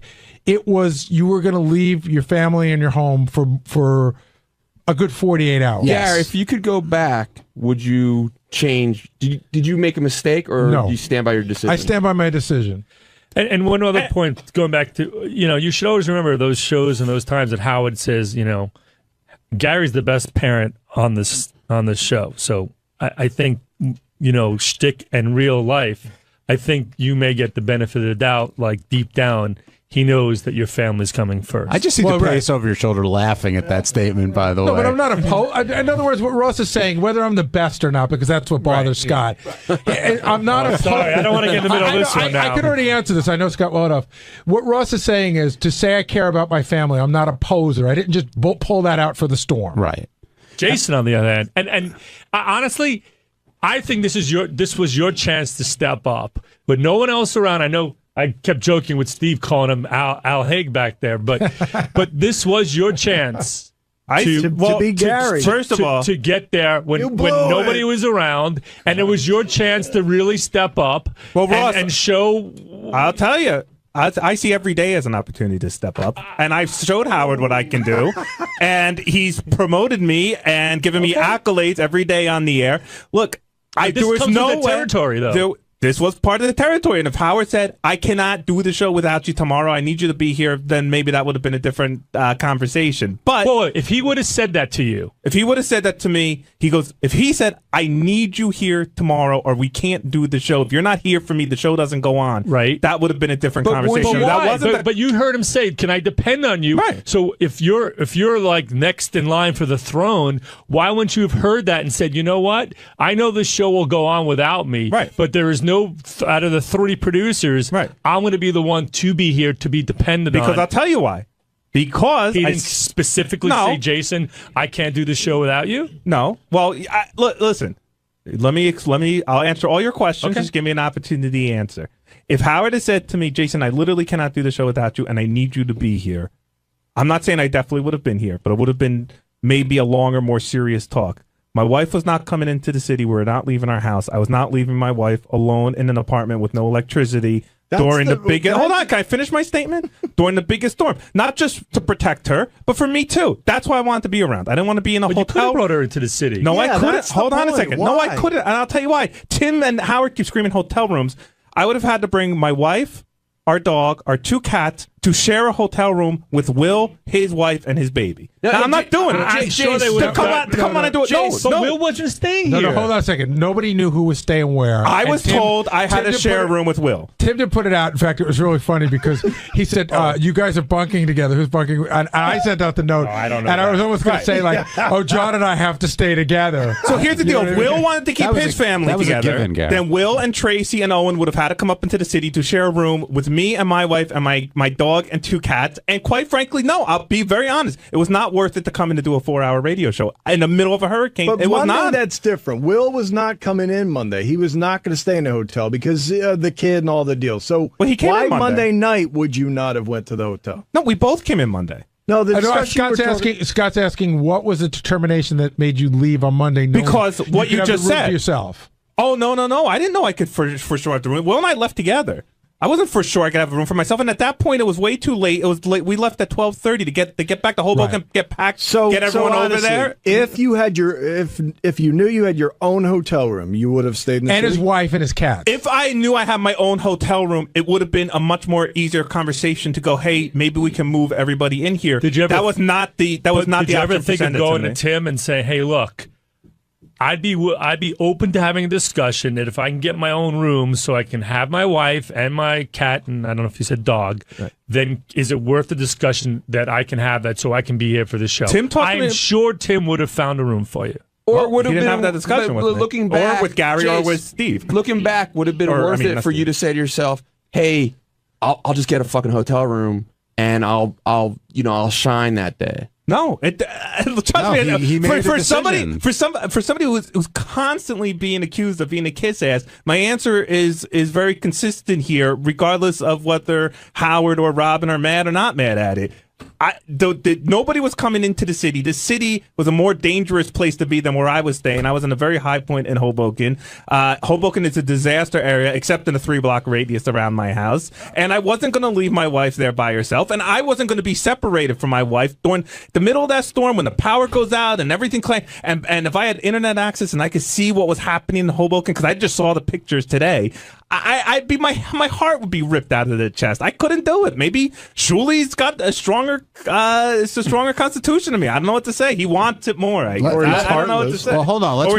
Let's move off this because Richard's here. I will get back to it. But Richard, of Doug, Gary, Scott Salem, everybody, it seemed like Howard said he was most disappointed in you. And you try to explain the rain and how you were dealing with that, but Robin and Howard really didn't seem to really want to hear that. Well, he seems like he's disappointed in me a lot of times, whether I'm here or not. By the way, I think if you got me, Doug, Richard, and Scott in here, each one of us would individually tell you that we thought he was most disappointed in us. Well, hold on a second. I would say me, Doug would say Doug, Richard would say Rich, and Scott would say Scott. But see, I don't think he was most disappointed in me because I think he thinks I'm kind of retarded anyway, so I don't think he was surprised. Well, Robin really lit into you today. She was fired up from the get-go, but you in particular felt the wrath. Why do you think that was? I don't know. I said the wrong thing and made her angry. And well, that was what I wanted to. That's why I plan. I'm sorry, Gary. I plan on just going and say, okay, I'm sorry. I'm not going to argue. I tried a little bit to defend myself and it backfired. But I was going to sort of get into that, shifting gears a little bit. You know, early on, Robin asked Howard at like 6:05, you know, what about Gary? And he goes, you know what? It's enough, whatever. And Robin seemed to want to talk about it more than when Doug came in, they spoke about it. But Robin, I would say, seemed angrier about it than Howard. I agree. Even to the point where she said, you should hear what I say about these people off the air. Well, Robin has Jim said McClure, call in. Robin has said about me before, and I'll never forget this. She said one time, nobody would care if I died. Wow. And so it's like I'm used to being ripped into by her. But the thing that was getting lost there was, you know, she was saying whether, you know, why would you leave your family in a dangerous place? And I would say that's not the same situation. I didn't leave my family in a place where they could die. I left them in a place where there was some danger going on. I didn't think they were going to die. Protect them. Where I could protect them, but Robin was just so angry. A lot of venom, just venom. And she does not see that money does play a part in this. Like, you know, us wanting to protect our houses is very important to us. Maybe it's not to her. Maybe she's got enough money to. Yeah, why not? Let's let it get washed out to sea. She'll just buy another one. Well, they kept saying to me that all my stuff is junk. What does it matter? And by the way, and by the way, because Robin really, I don't think she understands what relationships are like, considering she hasn't really been in a real relationship in a long time. So let me explain something about what it means to protect your family. No, I couldn't do anything if a tree crashed through my roof. Okay, I couldn't do anything. What I could do is be there and hold my wife's hand when the power went out, and to be the guy that says everything's going to be fine when I knew everything might not be fine. You know, Robin has a lot of opinions about how people should protect or not protect their loved ones. You know what, Robin? Why don't you find a loved one, and then you can tell us how to protect her. All right, Jason, calm down a little bit. He's got some venom in it too. But I said this on the air yesterday. I'm going to say it again. There's a period of time during the storm where you could hear a tree snap in the front yard, where the lights flickered off and on, where I heard pop, pop, pop, because the modules on my computer lighting blew up and started smoking, and Mary wanted to call the fire department. And exactly what Jason just said is what I was there for. Man. Okay? They were never in any danger, but I think had I not been there, I was doing a lot of things that I knew I could look at it and go, I think this is what it is. She couldn't. And so she wanted to call the fire department. I'm thinking, call the fire department. This is the last fucking place they're coming. Right. There's an actual fire going on down the block. So what I could do is comfort her, and that's what I was there for. She kept saying, why would you stay home? Why would you stay home? If it's so dangerous, why would you stay home? Where else is everyone going? Everything said that if you're not in a flood zone or an evacuation zone, the safest place is at home. No, but her and you point stay with your family. Doug, why weren't you in? She questions, and what are you going to do for your family? Well, when the power goes out and I have two little kids who are scared shit, you need a parent for each of them. If they need, you don't want them running around the house. But again, like Jason said, she wouldn't know this. Her point was that you had on Monday, you had time to bring your kids in to do what why would you bring your kids to the city? I'm just to stating a place that is basically I'm quarter stating her flooded. point. I'm not it's saying a I agree moronic with statement it. and Hold on. offensive and Why did dumb. John get off here? No one ever said about John. Why did John wasn't here? What's my call? Yeah, why were you home yesterday? Because I wanted to be with my family. Oh, what are you going to do to be with your family? And I made that decision. But John, Your kids are older. Hold on. Yeah, your kids are in college. What everybody's getting at is, do you think that that it was? Yes, I think Robin's holding No, along. do you think that Robin didn't understand? Like do you understand why you wanted to be in your home? Do I understand? Yes. The point. So why do you think she did? Pretty clearly. No. The point I'm trying to make is this: Robin was saying, if a tree falls and you're there, what are you going to do? So why not, if you have the means, why not be in a hotel with your family, quote unquote safe, and then whatever happens to your house happens? My take on it is, I'm not leaving my house. Right. I want to be there with my family. Most normal people and thinking I want to be in the Right. house. If it goes down, I'm there for You that. go down with your and ship. I'm there and with my family. If her ship and sinks, she could buy another one. But that's we not- can't. But that's not fair. That's not And fair. that's really not fair. Well, why is that not fair? Hold on a second. Forgetting the rich. I'm talking about my situation. Right. I'm talking about my situation. So I said yesterday, the people across the street from me, you know, the power went off and on, off and on, off and on, and they had like a little flame spit out of their electrical outlet, and then all the surge protectors melted. Now, if that could have turned into a small fire. Yeah, If I absolutely. wasn't home, my house would burn down. If I am home, I have a way to put that fire out. That is a perfect example of why I wanted Well, to I stay home. kept water from getting into my apartment. It would have ruined everything in our living room and our bedroom. Oh, but your stuff is stupid. But let's say, like, Did anything happen to your But it's my stupid But let's stuff. say you're sitting in your house, you're with your family, you know the decision you've made, and nothing, like, very little happens. Do you then regret that decision? And the answer is absolutely not. That's all hindsight. There's again. hindsight. Hey, let we- Robin go take a ride around Jersey or somewhere. And again, I feel for her because her house is probably destroyed. She told me that she which always is wanted. horrible. She told me she always wanted bay and ocean views, and she's pretty sure she has both now. Yeah, I think it probably is. But can I gone. just the point I was trying to make before, because I lost my train of thought, was at the end of the day, especially from Robin. I can't say this about Howard, but from Robin, I think she was trying to paint us as a bunch of people who were looking for any opportunity to take a free day off, and I don't think that represents any person in this room. Absolutely not. And I worked at home too. And- Howard was saying, Yeah, I "What worked did you at home, do?" too. I did work at home that made it onto the air Monday and I got up Tuesday. at 4 a.m. yesterday. I logged the show until my app and phone ran out of power, and that log is now in our database. But we've worked. I've worked with people who are like, I've worked with people who have used everything from religious holidays you've never heard of, like All Saints Day, Like Scott Salem. Well, but even other than that, Yom but Kippur. I've worked with people in other Yom jobs who Kippur. have used lots of crazy excuses to get days off. It's Tisha We don't B'Av. get that here.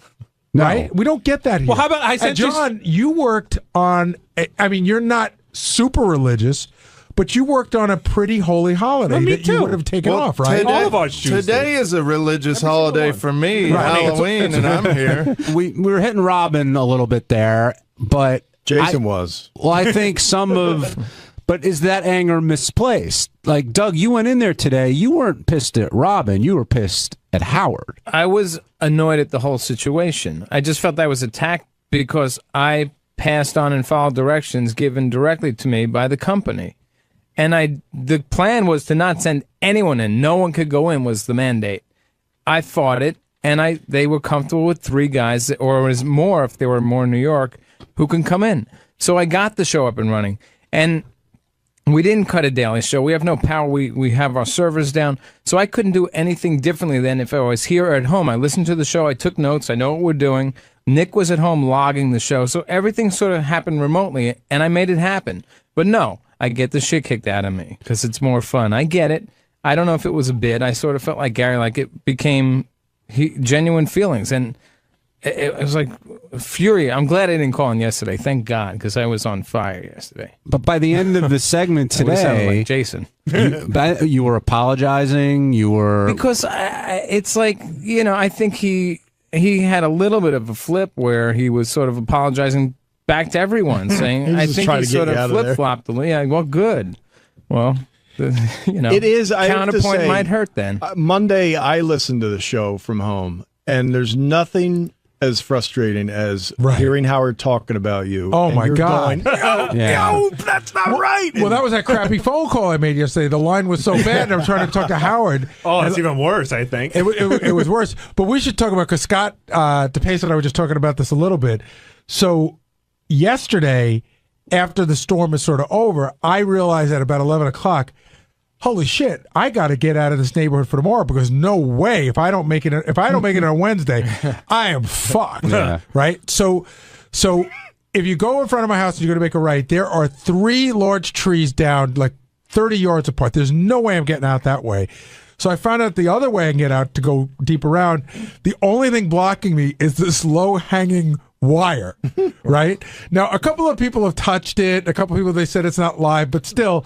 And I can't go unless I get my car under this wire. So at one point, I got Lucas, got a big branch with like a Y on it. You know what I mean?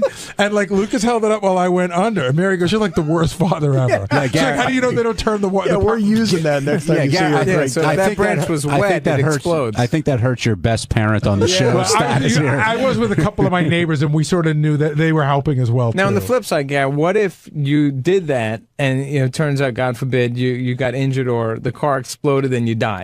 And then how does Howard feel? Because he put that pressure on you. Well, he put the pressure on you to get you in. You know in your heart. Be honest. That you didn't want to come in. Would Howard do that? Would Howard go under that wire? No. No way. Would Howard? I went under a tree that literally there were branches gonna hit my window and stuff, and if one of those branches caught wrong and the tree ended up falling on my car, I was dead. Mary and I were fighting all last night. We went out to dinner, and I had to go under tons of trees that were like that. And at one point, she's like, "Don't go under the tree." It means that everyone's going. It's the only way you can get through. I said, "The tree's not going to just fall like it is. You're going to hear it crack, and we can, I can gas it and get out of it." Yeah, we had the same. I was like, "How am I going to get here if I don't go under the tree?" Well, You know hold what I on. mean? Well, I had to spend $70 on a cab getting in today. That's like a tree falling on me. That was expensive. Hey, Mike, you also incurred some wrath early this morning because of something that you tweeted, and Howard made a point to remind you why you're here, you have a job, etc. Did you get his message loud Let me and clear? remind him why I'm here. I'm a producer and an editor for Sirius XM Radio. When it comes to raises, when it comes to anything to do, that he should be involved in, we work for Sirius. We don't work for Howard. Mike, I'm gonna help you here. Seriously, I think you're a good guy. I think Doug doesn't work for Howard and works for Howard. Do you follow? Like Doug I works work for Howard. We do. You work for Indyman, but at the I end work of the for day, the licensee of Howard's We products. do, but Will was complaining last week, Howard doesn't know me. He doesn't know a lot about everyone here. I have a kid in one of my 2 apartments that I care for 3 nights a week. My concern was getting from this job, at 5 o'clock on Monday when the storm is beginning, to the Bronx, back to Washington Heights to my house. I got to worry about other things than just this job. And granted, nobody on the air knows, Mike may have a kid at home. I think probably if I could give you one piece of advice, we've all voiced that here saying, hey, we wanted to be with our families. I think that's what you're saying, somebody who's like a family to you. I think that when you keep it in-house, and you could talk to Howard, that's fine. When you start tweeting it, it looks like... So I'm going to get rid of my Twitter then. I'll get rid of my Twitter. Well, you don't have to get rid of your Twitter. I'm just saying that it's just a judgment. It's a judgment call. Gary, let him get rid of his Twitter. Let him. If he's going to get rid of it. Mike, and you know this, I like you, and I've talked to you many times about how I feel you on Twitter is going to get yourself in serious trouble that's to get you fired That's from your here. opinion. That's fine. Well, that is my opinion, and I've shared it with you. And I think if Gary is encouraging you to get rid of the Twitter account, I think it's fair to say if we keep it. I'm saying it's fair if we keep it in our universe. Meaning, Howard will yell at me, but if Howard were to go on Kimmel last night and say my producer's the biggest fucking asshole in the world, that's sort of out of our universe. It's not really fair. But let me ask you one question, Gary. As the executive producer of this show, could these shows that were done Monday and Tuesday not have been done on a Thursday and Friday of any week? Could they have not been replaced? Shows can be done any day, but it's Howard's determination what he wants to do and when he wants to do it. Well, the answer is no. Yeah, because it's a day and date at that point. It was like he wanted to be... Maybe I missed the question. What was the question? No, Mike, I think the bigger point there, though, is that it's Howard's show. Right. If he wants to do 5 a week or none, that's his call. It's the Howard Stern show that we all work for. It's not a democracy. But if we can't get in to help him with that show, we shouldn't be ridiculed and slammed and insulted. Assaulted? Well, then I don't... Insulted, not assaulted. Oh. Insulted. He said assaulted. He said insulted. And that's fair for you to say, here, I would just not do that, because then Howard could take this tape play back on Monday and have a dialogue with you. I would keep off of Twitter. That's my recommendation. I will. Mine too.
Last night, the police knocked on his door, told him it was a mandatory evacuation. Of course, him and his wife ignored it, along with a bunch of other neighbors, because it's a high rise.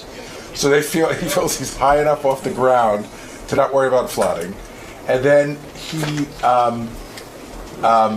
and the shelter is far away. And I'm thinking, like, shelters are for people who have nowhere else to go. Yeah. Like, Richard has friends. Richard has friends. Okay, so then there's that. So he goes, I'm afraid if I leave, they're not going to let me back up. And I said, they're absolutely not going to let you back. Of course they're not going to let you back up. And I said, why did you go and stay with friends? He goes, well, the shelter's far away. So he goes, we didn't want to leave our pets. So I started thinking, pets, the dog, the cat, no, the fish and the gerbil. And I offered him a hotel room, to stay in the city. But I'm like, but I really don't think he's. So what did he end up doing? Well, he won't leave. He's at the house. He goes, I can't leave. I'm not leaving my wife here alone. He goes, I can't get back in. Such a bullshit artist. I don't know if it's bullshit or if he's stupid. If Tim offered him a hotel. I didn't know that. Well, we offered everybody a hotel room. Yeah. Let's go. Where's your Storm now? Fuck you, Storm. Let's go right now. Come on, everybody left. Everyone abandoned. The government can't go. Nobody. I'm here. Let's go right now. You're the only one who can make it into work. I'm the only one. We're off every day except during a storm. Some guy on Twitter, I go, we're definitely doing our show tomorrow. We don't care what the weather is. This guy goes, you're an asshole. You're always out, and now you're here for the storm. I go, well, gee, I'm glad I made the effort. Well, as you know, all broadcasting has been shut down. We are the only ones left. Today is a live broadcast, and we have over 100 million listeners because everyone wants to be a part of this. Who's that coughing? Fred? Yeah. What's the matter, Must man? be a dust ball in here or something. The weather getting to you? No, just dust. Oh. What mic are you on, Shuli? Or did Scott not make it in? No, I'm right. Well, I don't think Scott made it in, but I'm right here. Scott didn't make it in. That's a surprise. I can't. It's It's either impossible. work or bowl. Any excuse I can find. He could make it to bowling, but he couldn't make it to This work. is a Jewish holiday. I made one up. I don't want to embarrass my family. Hey. I have to sandbag my head. Oh, you're on that mic, okay? Yeah, All I'm right. right here. Got it. Shuli joining us this morning. Thrill of his lifetime. He could get in. Oh, everyone can get in if they want to. It's absolutely pleasant outside today. I don't know when this big storm is coming, but, I'm one of... Well, they keep promising that it's going to start raining in Manhattan shortly, they keep But let's saying. go. Let's have And then they say that the afternoon commute, please come in, because the afternoon commute is really what they're worried about. Half the people here who live in Manhattan were evacuated. It's a major mess. It's so funny, too. I'm like sitting at my computer last night and I'm, making arrangements to be here, blah, blah, blah, see who's coming in and what. Then all of a sudden I get a text from Doug Goodstein, who's in charge of Howard TV. Uh-huh. And he's like, the text was so bizarre. It was like, what did he say? How did he put it? He goes, Howard, Doug Goodstein here.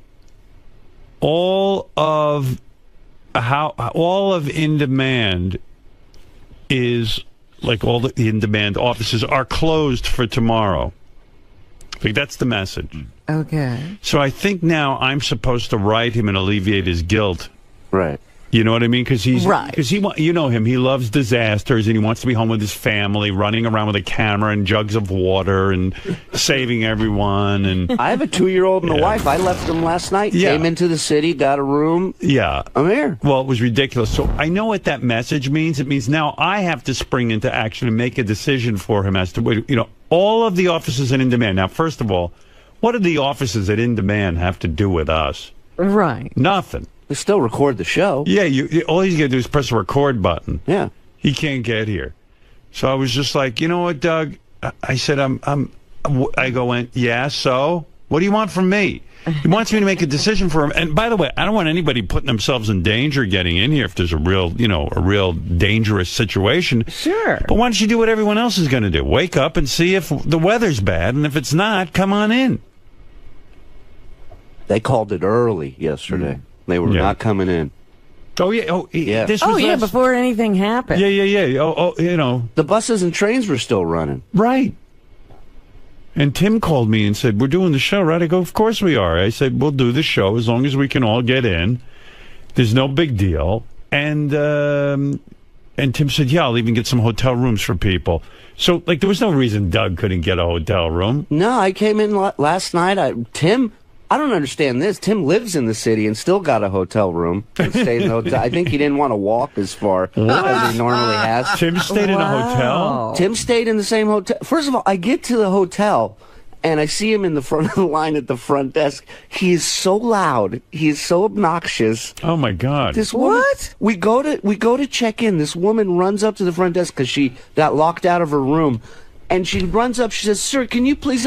And Tim starts yelling full blood. Hey, lady! I was here first. I was here first. No, and he's smiling at her. You're gonna have a fucking heart attack. I know. But I booked the rooms, and I had to use the room, so I used the room. Because Why did you use? Oh, so it wouldn't go to waste. It wouldn't go to Exactly right. waste. And what, you offered it to Doug Goodstein, right? No, not to Howard TV. Howard TV has their own company. We Right. But what is his point? So In Demand is closed. Who cares? What is it? So he's not here today? We're in media. We're in media, and also there's nothing happening outside. It's absolutely no weather conditions that are preventing anyone from getting in. This separates the men from the boys, right, Shuli? It really doesn't. It's ridiculous. Well, and also, I mean, the real test comes later today. Like, if shit starts shutting down, I think what they're doing is they're saying, well, I don't want to be stuck out here, so I'm going to just but I stay mean, home. it's a job. I mean, you come in, you do it, and you go home. Right. Everybody here is risking being stuck. Everybody. Yeah, I mean, I don't know. It's crazy. So, I don't know. We're here doing the show. That's it. We're the only ones left. Business is business. Business is business. Yep. Meanwhile, I ate breakfast at home this morning. I usually get my breakfast here, but I'd heard everything's shut down, everything's closed. We wouldn't be able to get breakfast. Will got my breakfast. So Gary ate my breakfast because I had You my already breakfast, had breakfast. at home. And I'm like the most unprepared motherfucker. Everyone's running out yesterday getting jugs of water and egg. I have 3 eggs. Let me, because I saw something in the paper about what you're supposed to have to be prepared for the hurricane. I'm so unprepared. Like, I have an assistant and everything. You think I would have had like a couple of dozen eggs in the refrigerator? Right, somebody should have got you some food. And I came home, there were 3 eggs in the refrigerator. Well, here's what you're supposed to have. 1 gallon of drinking water per person per day. Yeah, I have a whole bunch of bottled water. Right, you usually have that around. Non-perishable, ready-to-eat canned foods. I don't have that. I really don't. First aid and flashlight. I got that. Beth went out and got 2 flashlights. Okay, so you did get that. Battery-operated AM/FM radio and extra batteries. I got the internet. You know, I'm No. That's like in case power goes down. Yeah, power goes out. I got 10 hours on my iPad. That's enough. 10 hours on your iPad. Yeah, well, I mean, I'm not going to use all the 10 in a row. I'm just going to go on and check it. Although I got a whole bunch of movies and stuff on there, too, I'm going to watch. I was just thinking you're going to wear out your battery watching shows and stuff. Oh, I would go insane. He'll be watching Sons of Anarchy. Yeah, I would go insane if I don't have TV. Like, if I just don't want the power to go out. And like Robin and I were talking about this last night. What is this bullshit with the power going out? We're in New York. There's no power lines. Right, I looked outside. There's no lines. The lines are underground. You know what I was thinking, Rob? Maybe the power is like from upstate or something, and they ship it down here. No. Where's the power? Like, where does it start? Where does power start? They have, what are they, converters or something? question. Those stations are right here that make the power. Anybody know anything about power? Like, I realize there's so much in our world I don't know. Don't know. And I'll die. I'll live and have died and never know. Like, where's the power come from? Because as far as I can tell, let's say it is horrible winds. Substations. That's what they said. Substations. Yeah, but where are those substations? They're right here, and they said that some of the substations might flood. But where's the place? Then, but where's the place where the power is actually made?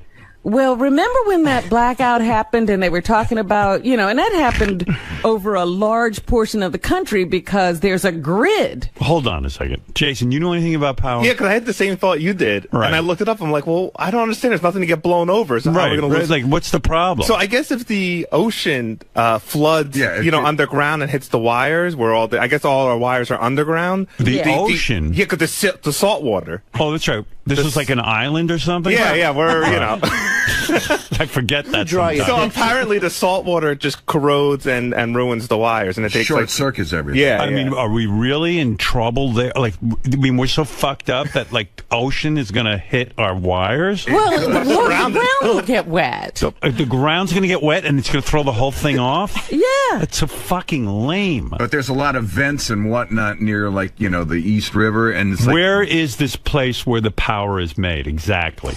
We actually buy power from like Ohio and all sorts of other places. Right, that's what I was going to talk about, the grid. It comes from thousands of miles away. Now, how does it get here? Through wires and grids. Yeah. And so things if like a that. line goes down like in Jersey, would our power be affected in Manhattan? Not necessarily. Not necessarily. So where but are then the again, wires it could go that out are in above Ohio ground? and fuck us up. But Ohio, are they being hit? No. So what are we talking about? No, because the storm is actually going up that whole... See, nobody It's knows going power. up 95. It's not going But to no, Ohio. it's a Are there whole blanket. wires Look at on the map. 95? It's 1,000. Everyone's What is it mad now? all of a sudden because they don't know shit. No. Yelling. Listen No, to because me. Robin's saying that it's not affecting that area. It's like going up to Wisconsin, for Christ's sake. Wisconsin? Yeah, look at the map. Stop it. See, a lot of times I think they shut stuff down to prevent damage. They But meanwhile, do. there is no damage. But I if it heard comes this over, it on will. on the news yesterday that the substations are also underground. Do you know anything about power? No. Oh. No, but I just wanted to tell you how stupid this whole thing can be. I lost power this summer for 2.5 days. Ridiculous. Because a squirrel went into a transformer and got fried, and it shut down 15,000 homes in my town for 2.5 days. It's insane. It's a fucking squirrel. Wow. But let me tell you, the substations That's they like those said could ducks get that bring flooded. down planes. Yes. What? Yeah. Oh, ducks that bring down planes. Geese. But they said the substations Ducks. could get flooded, and that would cause the problem. Yeah. Well, that's ridiculous. It's just ridiculous. But Fred thinks the hurricane's going all the way to Wisconsin. It's a big storm. There's snow and everything. It's not necessarily going to get that And we're wind, so but it's going to get unprepared. rain and snow. Beth has 2 boxes of spaghetti. Like, we have that. Like, we're just planning on this whole thing blowing over because... Do you have iodine tablets? No. Or Noah. 1 quart of unscented bleach? I don't know. To disinfect water? I don't know. Did you fill your tub? Because I heard somebody say that. If you see me disinfecting water, just shoot me. It's fucking over. Maybe I should fill my tub. I don't have a tub. I know You don't have a tub? Well, Beth has one. I don't have a shower, Mike. Well, you got pots and stuff, right? Yeah. My Yeah, wife you was should- like, should we, I mean, I took everything out of my yard yesterday. My garage looks like a Yeah, fucking we did yard sale. that. And she said, should we pull the trampoline in, right? We still have a trampoline. I said, if the trampoline blows away, we have a lot more to worry about. That, like, if the wind is so bad. Yeah, but that could hit you into your house, that it's, trampoline. it's way far away. You should take it out. I'm telling you. It's huge. Yeah, but dude, that's the thing they're talking about. That's the kind of thing that could go through a window. And it might not even go through your window. It might be a Right. neighbor's or... That's terrible. Well, one thing I learned from that TV show Revolution, if the power goes out, the girls get hotter. Yeah. So I'm looking forward to it. There's tons of hot chicks just roaming the streets Well, I can tell you, in skimpy outfits. I can tell you, for me, I will guarantee you, it's not will my power go out. It's for when And it will how go out, for how long. long. I expect to be out of power just based on storms like this. I have a generator now, but I expect to be out a minimum of 5 days, and probably close to 10.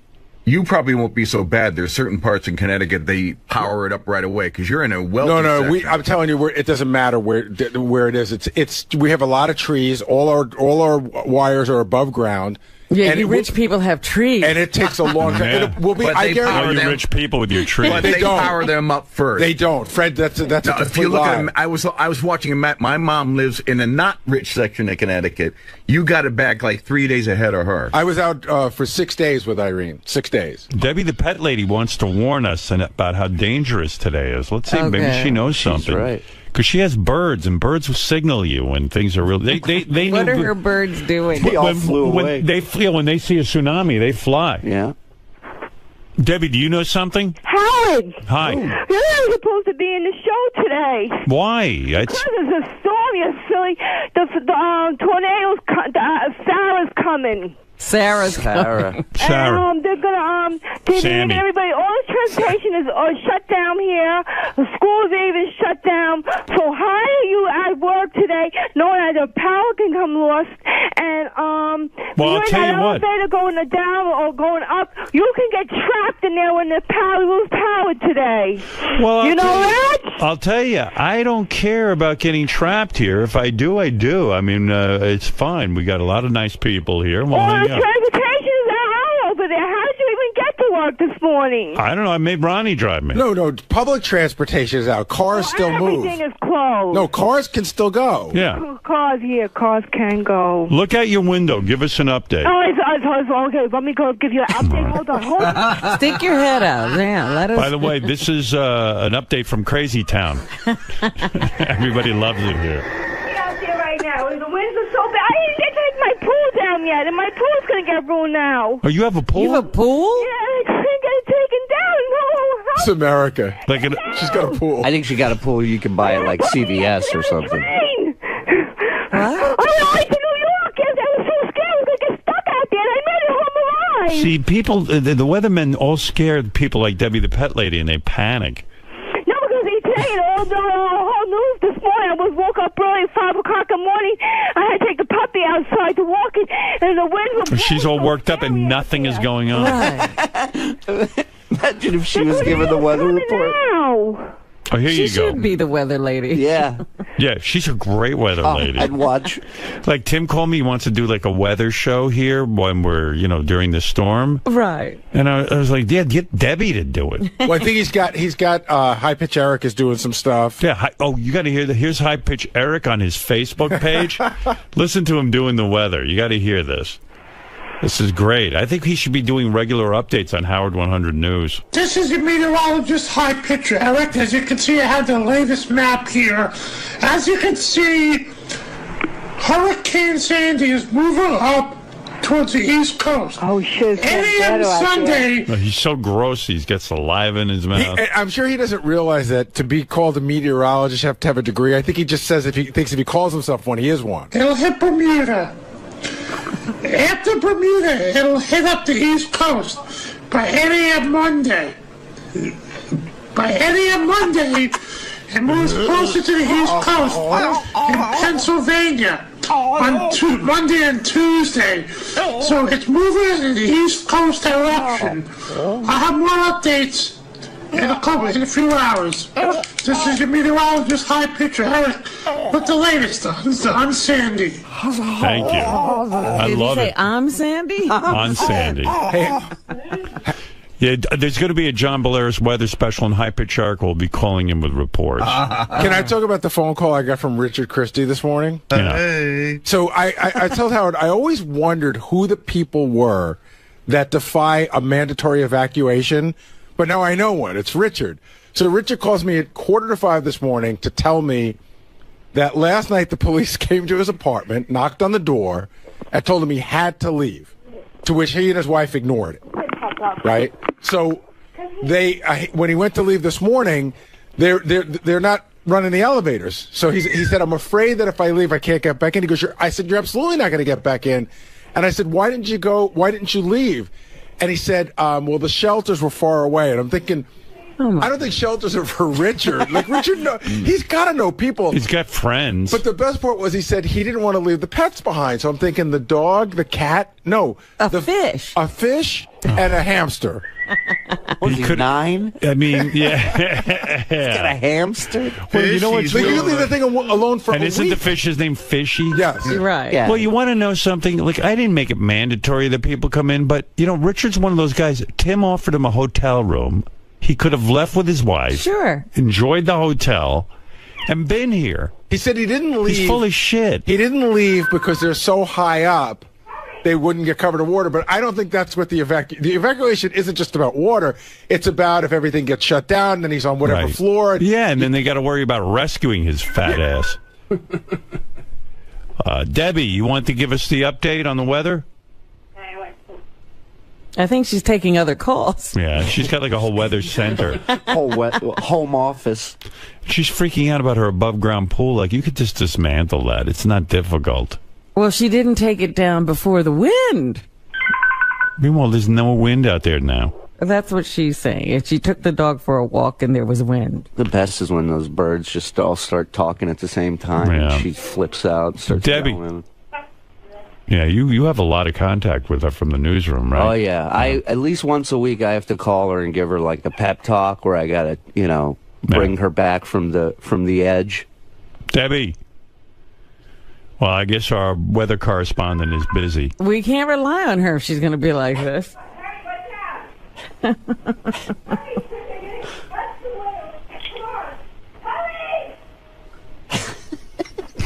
She's alone in her apartment, yelling at no one. It's the crazy alarm going off. Yeah. What is that? What is that noise? Is that a phone or an It intercom? sounds like a phone. It's a crazy phone. Crazy lights. It's from the mental hospital they're calling. Oh, that's my mental hospital. That's a special ring they have. I have a hotline. It's like Batman used to have that red phone for the commissioner. Right. Hello? Like she's in the middle of a conversation with us and left. I think she's got like 50 phones. She's taking down the pool. Debbie. Debbie. Hurry. I wonder what she's doing. She told somebody to hurry. She's talking to her pets, Gary. She doesn't have people to live with her. I think what happened is this happened before when I talked to her. There's the bird. She tried to hang up, and she didn't hang up all the way. Oh. And so now this is just her and her environment. She's got a dog, too? Yeah. I think Of she's talking to the wall, though, right now. But I think she forgot that she was supposed to be checking the weather and coming back to us. Yeah. She's on to the next thing. I think she's having a good conversation with a water pitcher. Debbie. All right, I'm going to hang up. I give up. She'll call back. Yeah, so Tim was like, he calls me up yesterday in a panic, and he says, listen, I'm going to put you on a three-way conference call with the engineering department. We have 3 contingency plans. I go, Tim, I don't want to speak to the engineering department. Just tell me what's on your mind. Okay.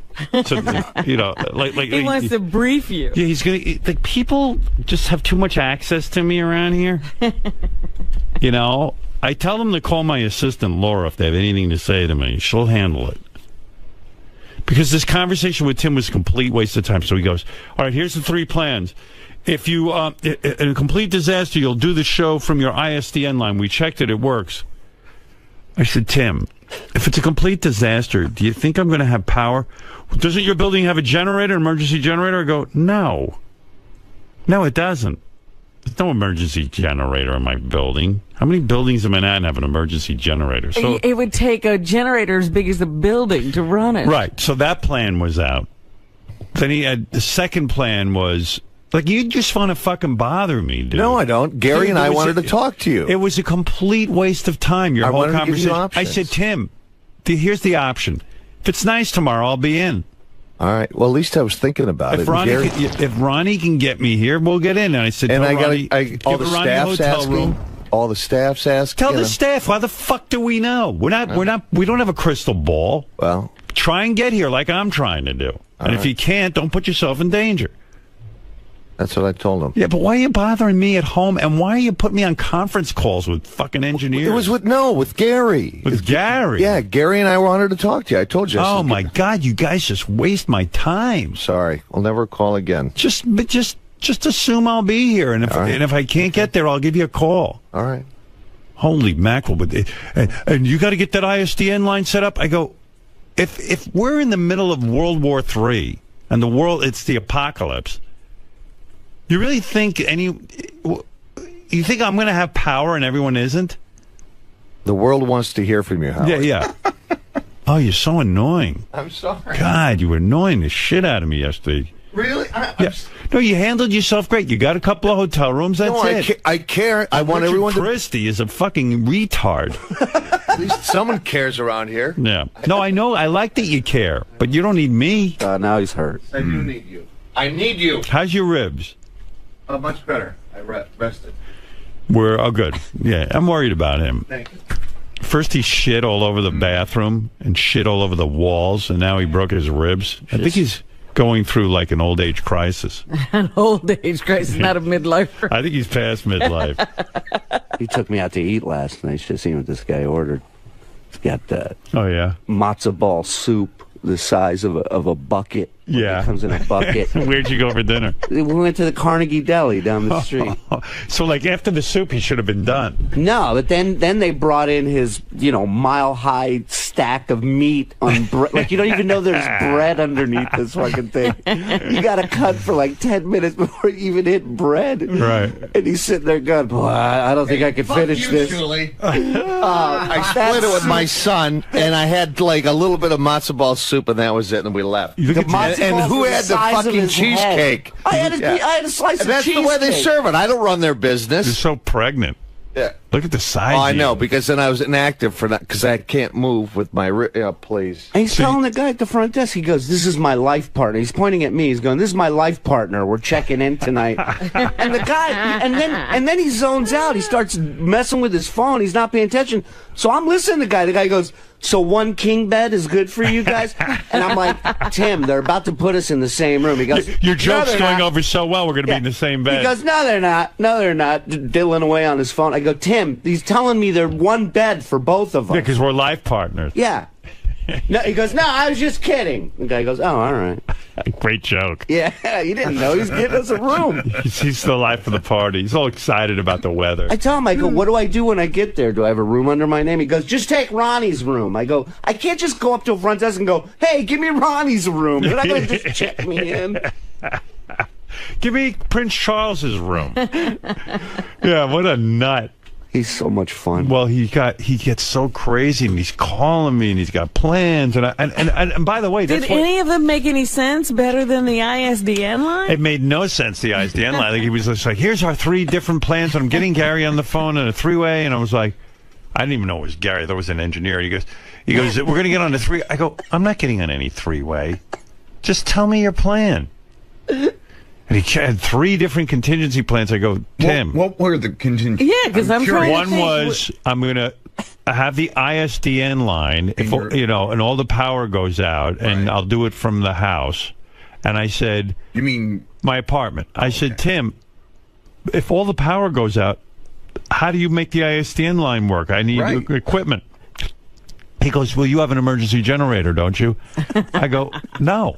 Now you got to check the schematics of your building. Not only that, my building does. No, what building in Manhattan has an emergency generator? Actually, there are a few. A few? I mean, that have it. But yours might not have it, and maybe it's only for, like, essential stuff, like the elevators. Well, I want to say to Tim, is this show so important? I mean, that, like, if like, there's a complete flooding and a disaster. Right. We need to be up here. We're the last line. Yeah. We have to, I mean, it's insane. You're taking your wife and you're finding safety. Right. I heard option 3 was cyanide pills. Is that true? The other option was, of course, which was so stupid, was like, well, I'll be able to get here.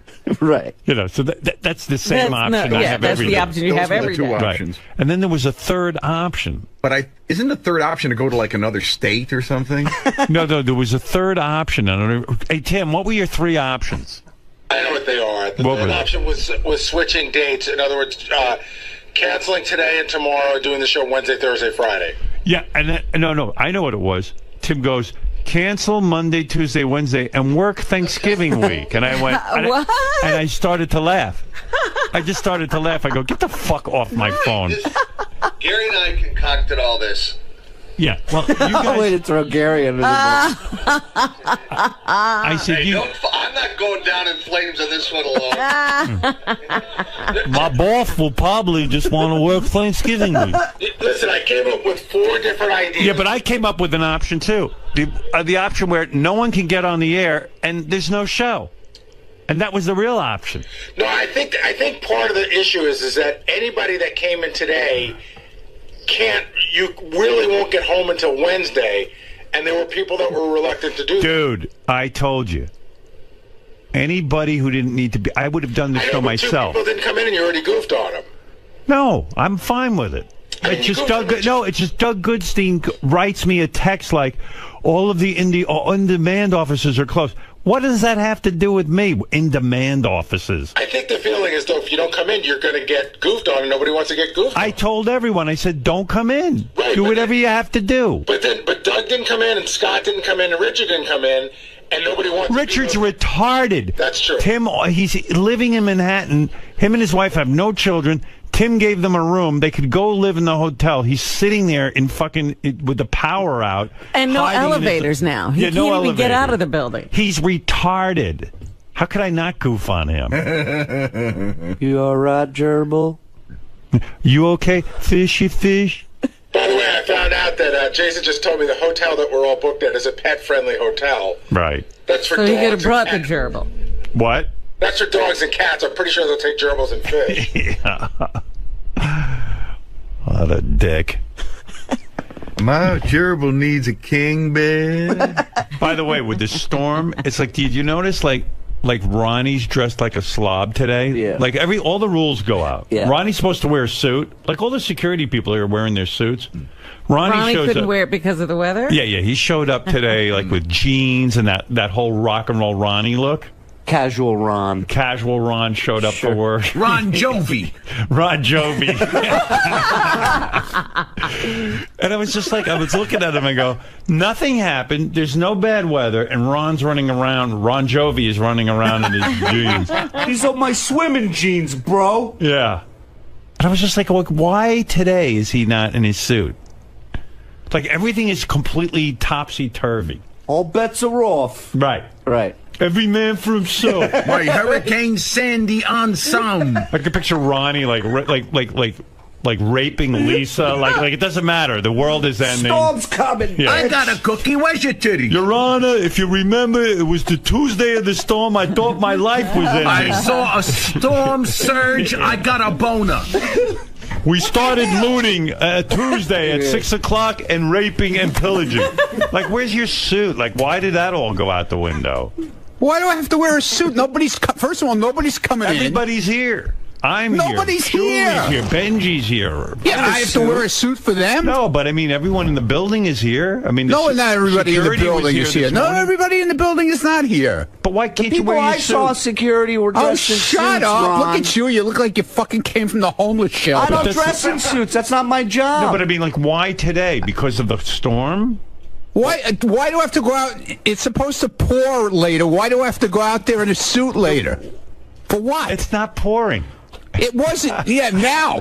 Why are you breaking my balls? I'm fucking here, aren't I? Hey, great. But I'm just saying, rock and roll Ronnie. The rock and roll. This is a nice white shirt. It's not rock and roll. What are you talking about? Show everybody your jeans. I'm not allowed to wear jeans? Ripped jeans. I see your You jeans. got the ripped jeans. Let me see And your I got jeans. my dicky on. Acid wash. Look at that. The rip comes with them to look hip. They do. I know. These are cooked. Come on, man. The They rip ripped makes them it. for him? You could see skin. My cock. Listen, He's got Jason's his wearing a jacket for me today, okay? He's got his walkie-talkie tucked in his back pocket. What is wrong with you? Turn around, You Howard. stupid ass. Turn around. It's like, Yeah, See your what? walkie-talkie. Come over here. Let me see. I always have it in my back pocket. Let me see. I never saw You don't fucking see it, Norman, because the jacket covers it. That's why you wear a jacket. Stop it. so you don't look like a 12-year-old. Good God. You ever use the walkie-talkie? You see Lieberman out there? He's wearing his mom jeans with he's wearing muttlocks. Is he? He's wearing he's going to get caught in 20 feet of water. Well, you're doing the same thing. No, I'm not. I'm wearing regular shoes, like Timberlands. He's wearing Lieberman. Come up here. Show him those duck shoes you're wearing. Why not? There's your walkie-talkie. Who's always on? Let me see on the walkie-talkie. Who's he in touch with? Who are you in touch with? They weren't calling me. Go ahead, see if you can get on there and make contact with people. Just ask for a weather update. See if there's anybody out there. Brian, what's going on out there? Come on, let's look here a minute. Nothing, Ronnie, but he was just calling out to me. All right, good. All right, thanks. Look, they all know Ronnie. Over and out. Over and out. Ron Jovi. 10-4, 10-4. Good, John buddy. Lieberman's wearing a jacket at least. I mean... I look fine. No, you don't. Where's your suit? You're wearing those stupid mom jeans again? Your belly's hanging over you. No, those jeans are better. These are look at it. Look at those boots. Look at those. Where did you get those from? My grandmother used to wear those. I have those. Those are cool. Yeah, these are duck shoes, they're called. And these are different jeans. These are express jeans that I've had. They're not new. Express. These are called duck shoes. Isn't Express a store for fat chicks? I'm just asking. Ronnie, look at what you're wearing. What am I wearing? Your jeans don't look like mom jeans? No. Let me see. Move over there. I'll tell you what. First of all, you're wearing a cartoon mustache. Big giant.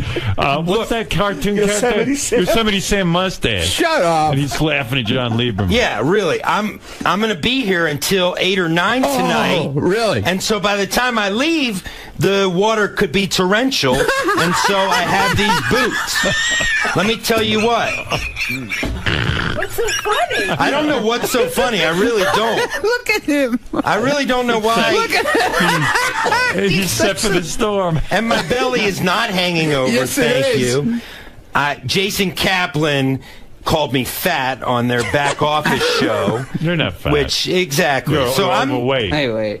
I'm just going to call him Slim all the time. Yeah. Howard, his girlfriend texted him after Jason called him fat because he went crying to her about it, and she wrote him back. She goes, "Calm down, you are fat." And then